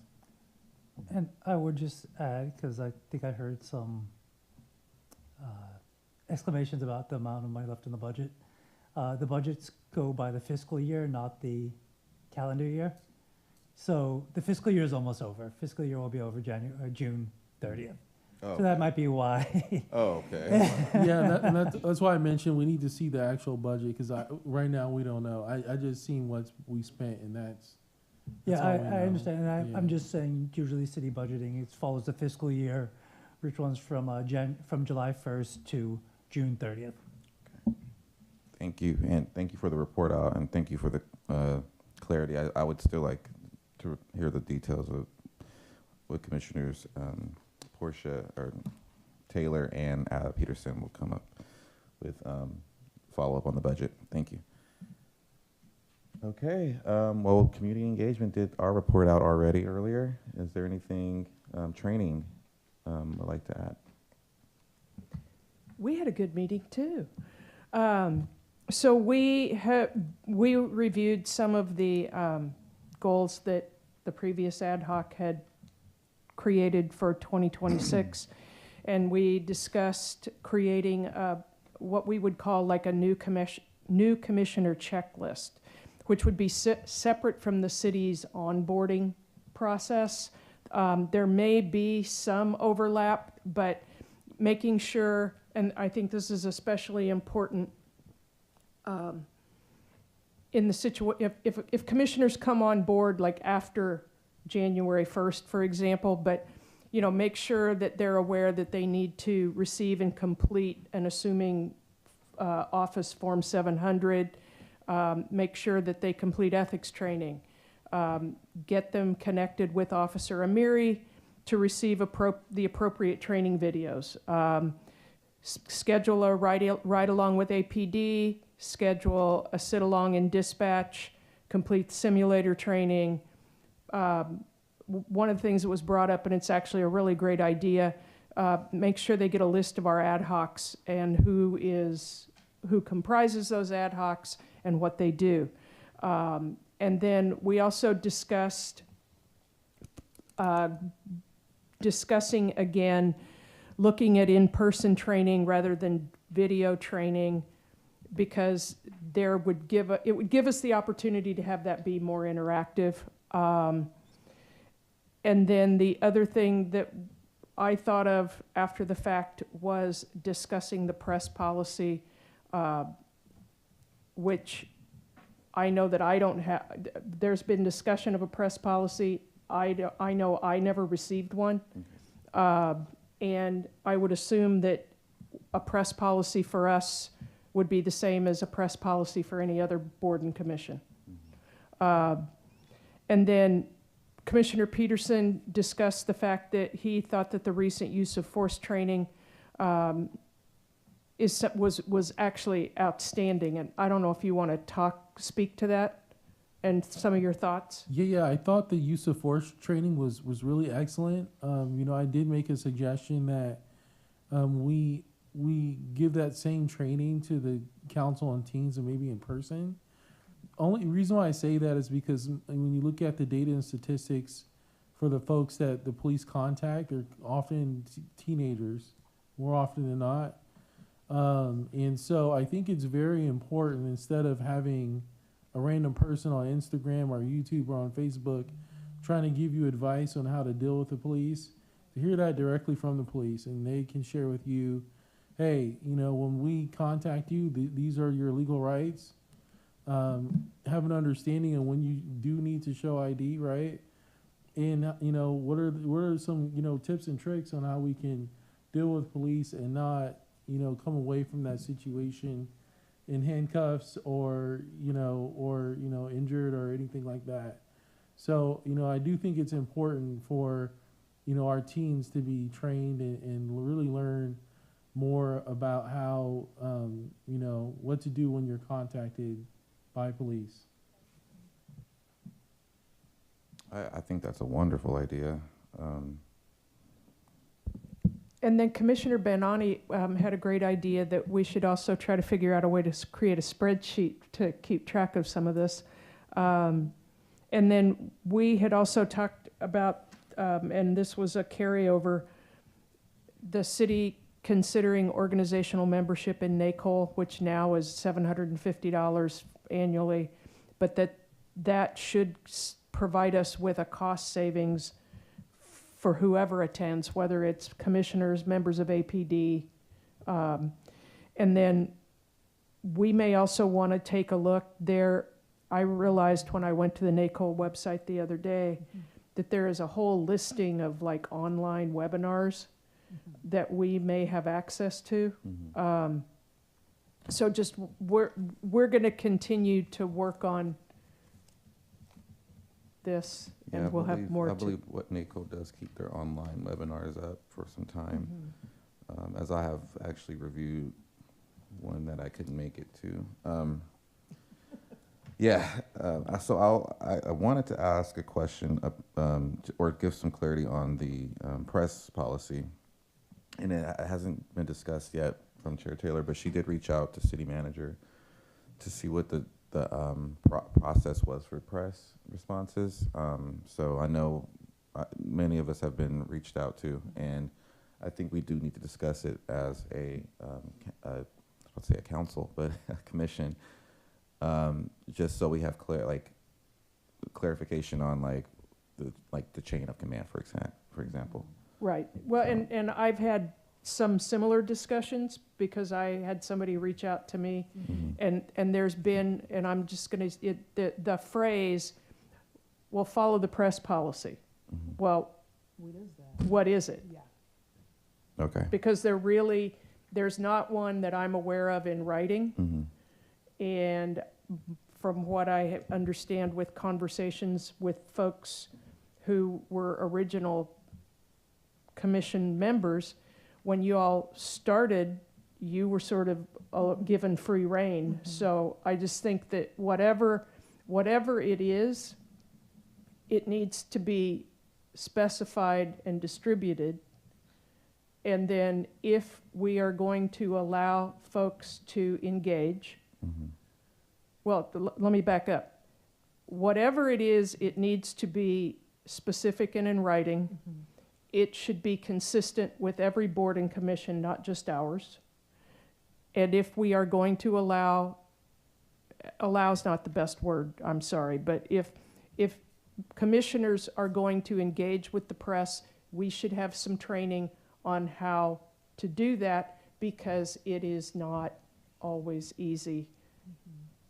I have been in that job. I have been in that role. Thank you.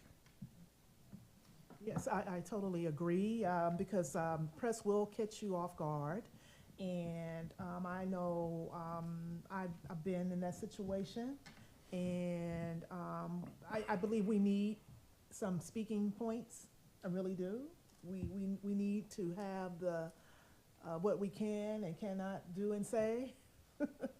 But I want to take it a little bit further. The website, it has my number on there. I don't see anyone else's telephone number, and someone did reach out to me again, maybe about 3 weeks ago. We need to decide on whether we're going to keep that there on the website, whether we're going to remove it, and if we're going to keep it there, what numbers? Because I have another number on there that people can call me on. So that's something we may want to take into consideration. It says numbers of the commissioners, but however, there's only one number on there, only one telephone number, and that is mine. Okay. Thank you. Well, and thank you for that, because I asked that question some time ago, and the answer that I got was that was a phone number for the commission. I had no idea it was a number that went directly to you. Yes. Okay. Thank you all for your report outs. Are we all ready to move on to upcoming future agenda items? Is there public comment on ad hoc committee report out? Have we ever done that? No public comment. Okay. Okay, upcoming future agenda items. So I don't have I think I have a list of what was in the pipeline discussed last meeting, excuse me.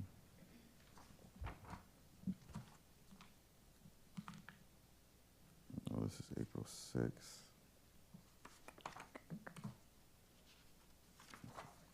Okay, so yeah, we don't have those ready.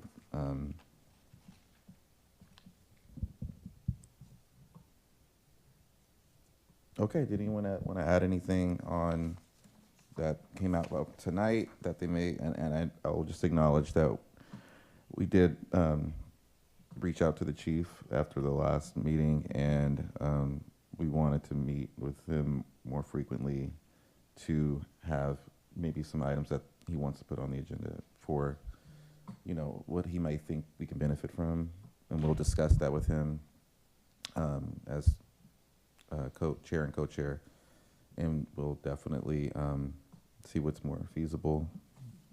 That if we have existing items that we still need to discuss, or any pending items that we need to discuss, or anything that comes up on the dais, you know, tonight or on nights of our meetings that could be more pressing and urgent based on the times we're in. So,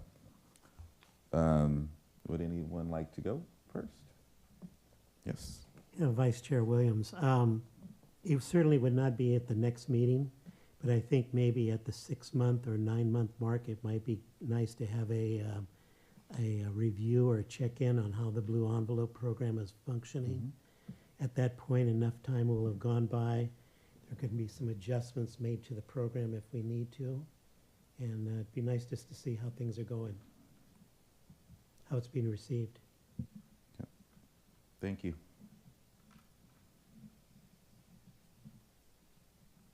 All right. Anyone else would like to add? I listened to the city council meeting, and it sounds like we are set to have a joint study session with them on the 15th of June. I believe that we need some preparation for that. There was a discussion on the part of the council as to items that they wanted to see on the agenda. I think that we need to discuss what those are. Obviously, the ordinance is one of them, but we only have 2 meetings to get that done. We also had an item that we did not discuss that was on the March 16th agenda regarding culturally responsive training for the commission. We have the budget year coming. It's not just our budget, but we are supposed to receive a presentation on the APD budget. I am assuming that that will come before the council, their second meeting in June, which again only gives us 2 meetings to hear that. Right. And then we also will need, and it's not imminent, but since we are rapidly approaching the 6-month mark in the year, we need to begin to discuss locations and the schedule for meetings outside of City Hall.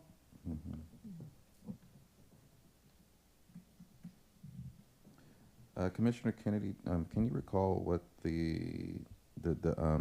briefly recall what the discussion was from our joint meeting with council? If you can. I'm sorry, could you say that again? What so you said 6/15 would be the meeting date, right? June 15th, June Monday, 15th. June 15th, which is our second meeting in June.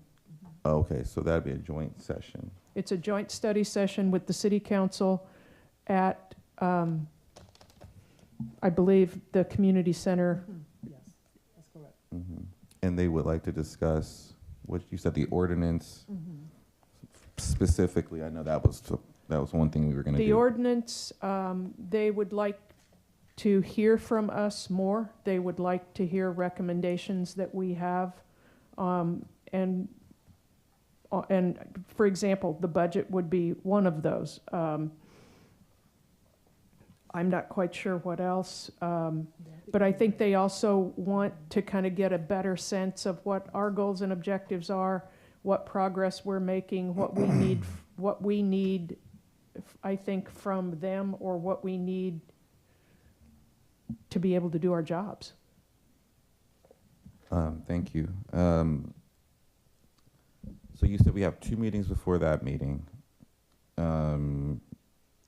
Mr. City Attorney, where are we at for special meetings with APOC? Can we do special meetings? Yes, you can. Mm-hmm. Yeah, I mean, I think one of the things that may have to be just determined is to see if staff's available, to make sure that it's not going to conflict with another Mm-hmm. meeting, because we don't have the staff to staff 2 consecutive or 2 concurrent meetings. Right. What if we did? Because I know we'd have to do it now to put something up, right? Or would it be at the May 20th or the next meeting? Like if we were to have a special meeting, when would that be? That could be posted 24 hours, 48 hours before? Well, the posting requirements for a special meeting are 24 hours before the special meeting. Mm-hmm. But generally, special meetings are to cover topics that aren't covered by, what would be covered in the general course of duty, or if there's some other type of special circumstance behind it. Is there a reason for calling a special meeting? I would say that this would be a unique circumstance where we're going to meet with the council, but we don't really have any discussion items that we want to add before that are definite. So, if I'm understanding you correctly, you are suggesting, contemplating, requesting about calling a special meeting to discuss the meeting with the council. I believe that is something that could be accomplishable. We would have to discuss with the clerk's office Mm-hmm. to see what timing would work there. I can't promise anything. I'm just saying, in theory, I can see that being able to work. Okay.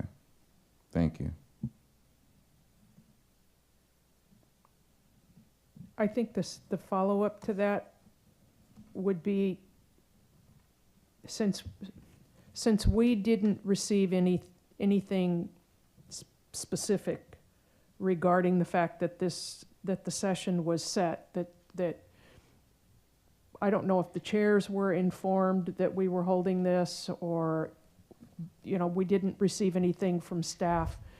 What the procedure or what the process is for the joint session. Council was given the opportunity, because they've been asking, we asked them for it back in October/November. Mm-hmm.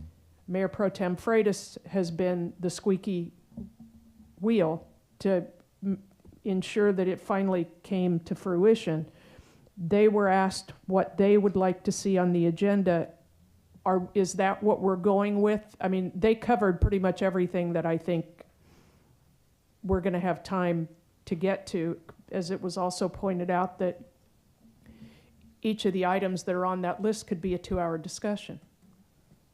But, are we going to go into this meeting with that agenda, or what's the procedure going to be? I can't tell you what the agenda is going to be, because I have no idea. Mm-hmm. I know that there were things that were brought up at the council meeting, certain subjects that they want to discuss, but the agenda has not been set yet.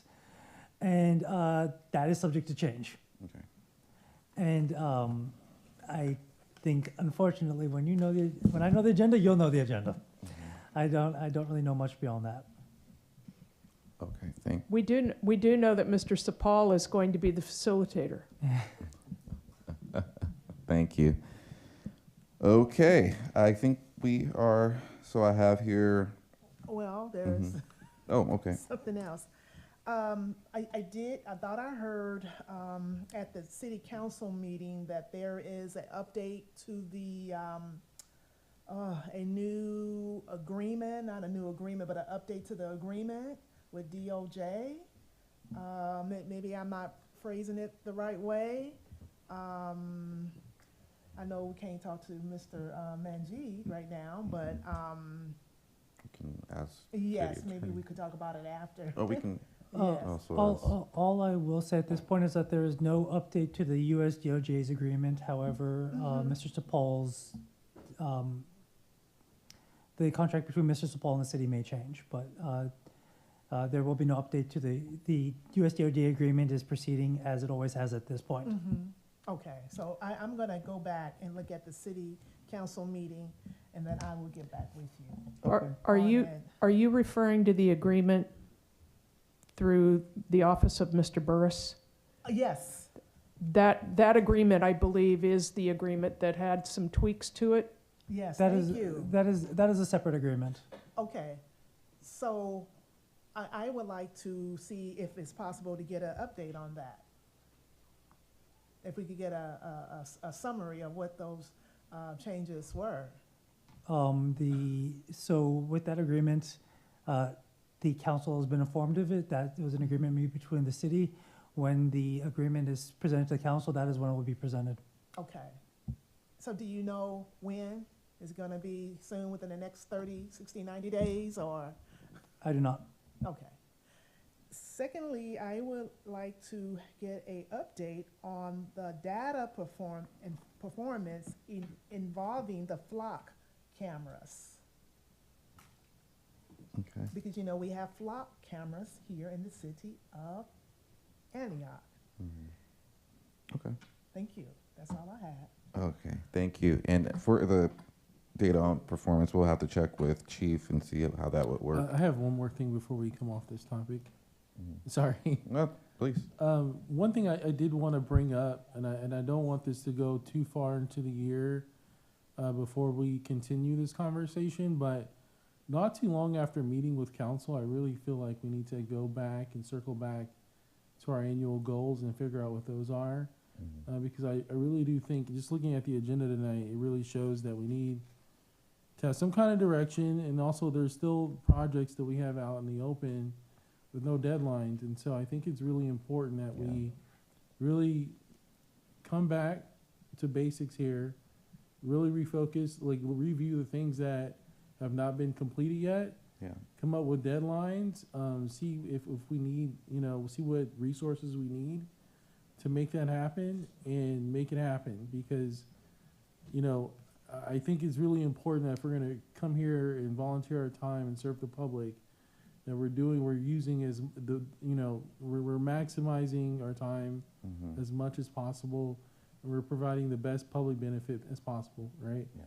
And so, and one thing I would suggest is if we can even come up with goals for our ad hoc committees, and we bring those goals to the main APOC meeting, and we have, maybe out of those goals, we can come up with something for the broader APOC commission. So I just thought I'd bring that up and just circle back on our goals. Thank you.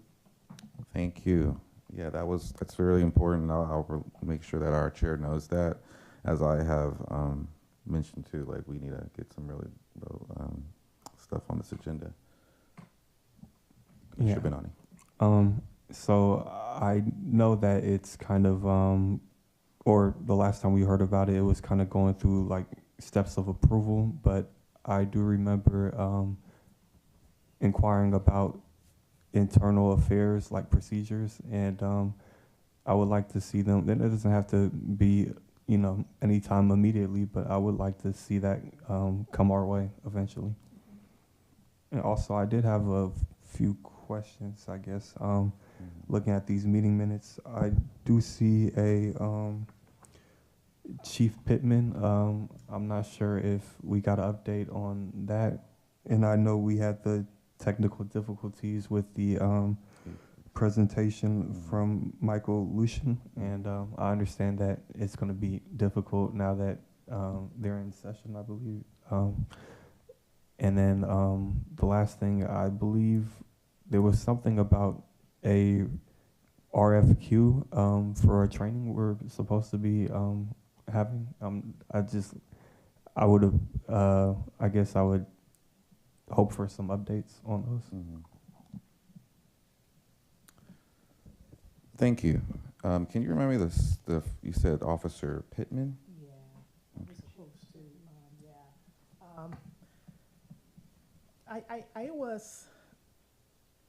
I am the one who was asked to do the follow-up on that. And I held off, and the reason being is because we got a lot going on right now. And I think we need to focus on community engagement. And even though that was gonna be part of the community engagement by possibly asking Chief Pittman to come in and be one of the speakers, but I was kind of like holding off on that to see if we really wanted to go that way, you know, or you know, so I haven't done anything yet. Okay. Well, thank you for that update. I did want to, as we did meet with the Family Justice Center recently, they did offer to come in and do a presentation. I think it's important, but I think, as Commissioner Peterson said, we should hold off and get some of these other things up first before we do that. So I'll just put that down for a future agenda item. So we're prepared for that meeting with our city council.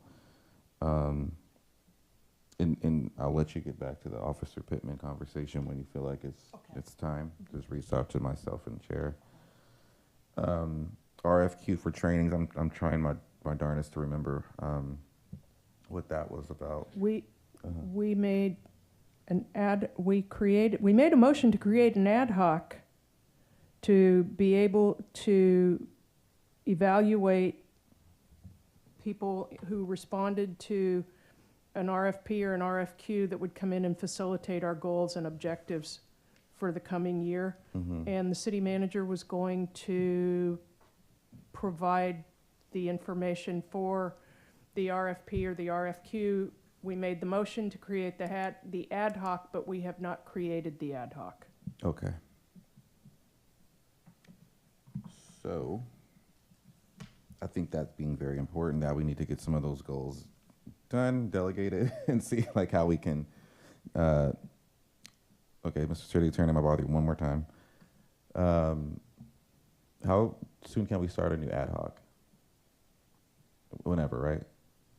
Yeah. Okay. Okay, we'll put that down.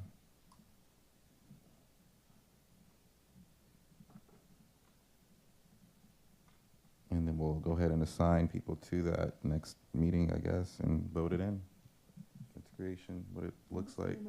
It'd be like can we do a 3-month ad hoc If you know, like a two-day ad hoc? I know you said it could be you could be open and close at any time. yeah. Yeah. I mean, you can't have an ad hoc for an indeterminate period of time. I don't think it would make sense to say we're gonna have a 5-year ad hoc, but as long as you know there's a reasonable purpose for the ad hoc and a reasonable time frame for it, then it should be fine. Okay. So I'm thinking maybe what do you guys think for that? Like a 2-month, maybe like a month long, just so we can train, and then. Well, I think that it would be probably 2 to 3 months to pick up to evaluate the. The goals. Right? No, God, the submissions. We would be evaluating the submissions of the people who want to help, who want to be the consultant that will take us through our goal setting process. Okay. So that would be like a city manager staffing thing. Okay, great. All right, thanks everyone. Really,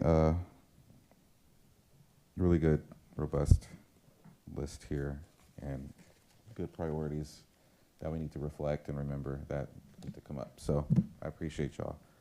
Public comment. No public comment, thank you. Okay. Oh, looks like we might have a public comment. Just real quick, sorry I didn't put in a form, my bad.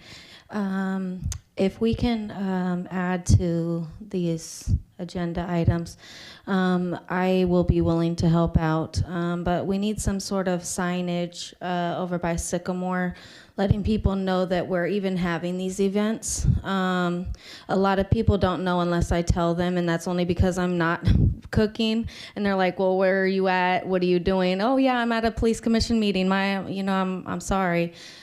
So they need, we need some sort of signage or something going up by maybe the substation, or just like we did for the opening of the substation. We need some sort of communication. I don't know if we want to do like, maybe we can sign people up on an email list, or, there's people who want to get involved and they want to know what's really happening. And a lot of people on that side don't really know that this stuff even goes on, or that they can even come here or get involved. And so I think a lot of the younger people, would like to get involved. Some of the business owners I know that are over there with me want to get involved. And so we have some people who really, are trying to. So if we can do something with that, thank you. Thank you.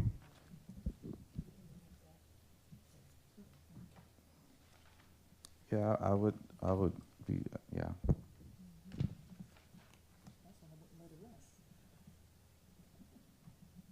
Okay, let's move on to, it's a commission report out. Please be mindful of the 3 minutes each commissioner is granted.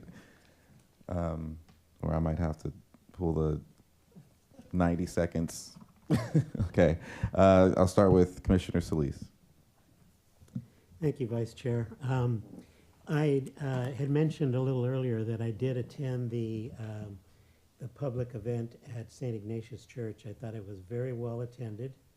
One of the interesting things about this is that a lot of the issues that were raised were issues that have been around for 20 years or more here.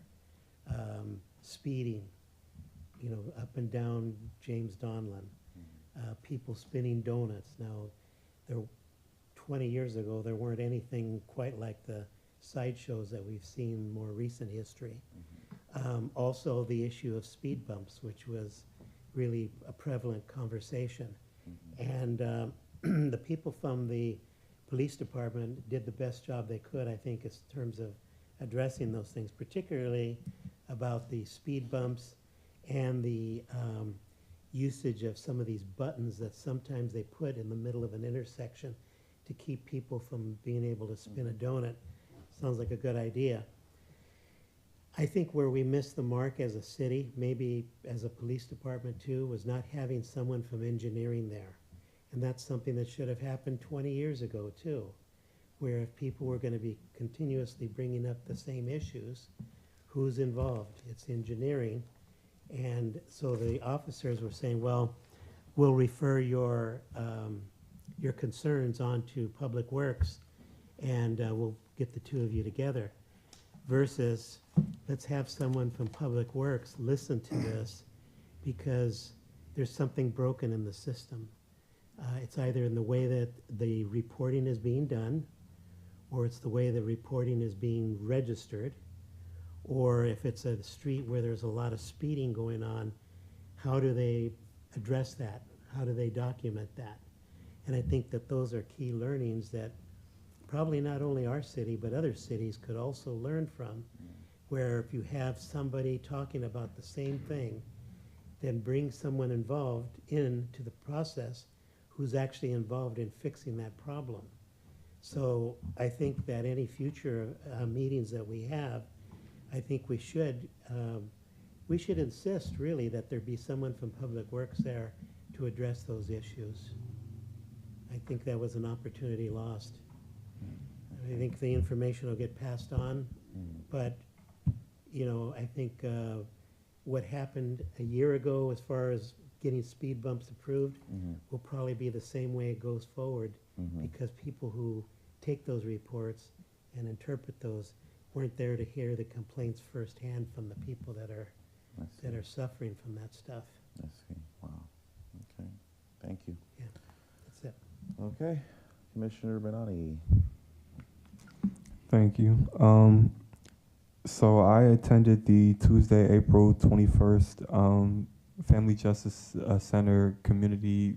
It was like a community partnership event, and met a lot of interesting nonprofits and community partners in Antioch. And I think that's a very good way. I think they hold them monthly. I think it's a very good way for us to find some of these organizations that are, doing some good work that we could potentially learn from or work with, hopefully.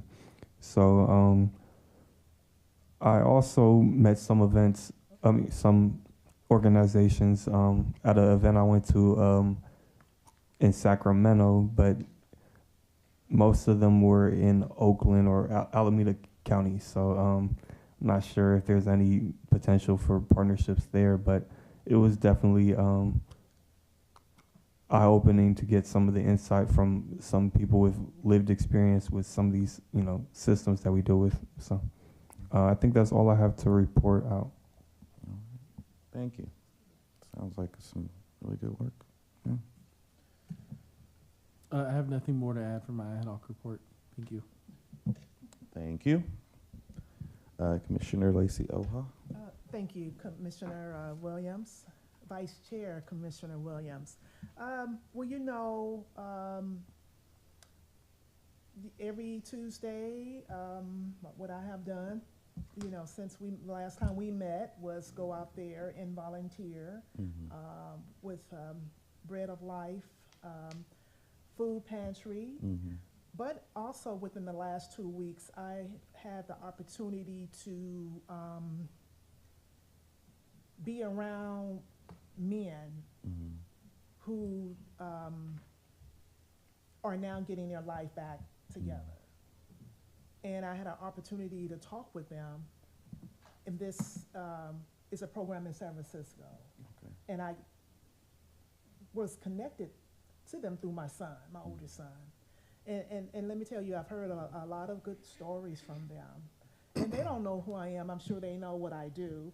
But and I don't talk about what I do here, but it's just the fact that I had the opportunity to speak to them, and they share some stories with me. Since then, the community has lost a great leader, and I want to take this time out to honor Mr. Delano Johnson. He was the executive director of Bay Point All-in-One. We lost him this past, I think it was on Thursday of last week. He was another person who was very inspiring. So I just would like everyone to remember the name, Delano Johnson. And that's all I have, and I don't have anything else to say. But one thing I would like to say is I am thankful for, I want to say thank you to Crystal Law for coming tonight. She touched on a subject that I had been complaining about, and that is getting the word out there that APOC is here. And we have meetings twice a month. Come and, getting it out there, asking people to come in and if you have concerns, let your voice be heard. So I am grateful that someone else is coming along and say, look, we need to get the word out there. We need to get notification. We need to post it on whatever, the windows, or give it to the business owners, or let them know that we are going to be meeting. We have to do that, and we cannot delay it, because I started talking about it in, I believe, October, November of last year. and it never was brought back up again until I started complaining about it. So I want us to really, before our next meeting, to get a notification, rough draft, done, and from that time forward, we need to make sure the notification goes out, ask the organizations that we know who will get the word out to post it on their website. Now's the time. And we have one of our community members to come here tonight and confirm what I had already been saying. Thank you. Thank you. Commissioner Kennedy.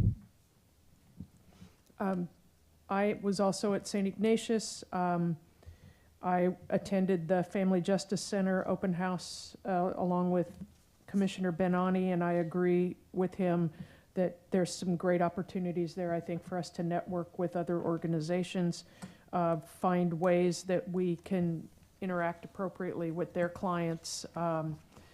And then also, I attended the Roots and Rights event at Antioch High School. Again, a lot of great resources available for members of the community. And yes, to the points Commissioner Lacey-Oha just raised, hopefully we can get some of those addressed in our meeting on Wednesday. Mhm. Wonderful. I turned 36, so it was great. Many of you reached out. I really appreciate it. And I also attended the Roots and Rights event. It was Roots and Rights, right? Yeah. At Antioch High School. A lot of great resources, a lot of familiar faces. I think that is all I really did. I was really Zen mode the last 2 weeks. So I really appreciate everyone showing up tonight, and we'll continue to see you guys doing the work. So that's all I have. Are we good? I'll move on to staff communications. No communications. Okay, and I will then say that our next meeting is on May 18th at 6:30 p.m., same time, same place. And may I have a motion to adjourn? A motion to adjourn. I'll second. All right, motion and a second. Madam Clerk? Commissioner Solis, Aye. Commissioner Benoni, Aye. Commissioner Peterson, Aye. Commissioner Kennedy, Aye. Commissioner Lacey-Oha, Aye. Vice Chair Williams, Yes. Chair Taylor is absent. The motion passes. Meeting adjourned at 8:47. Thank you. Thank you. Thank you, everyone.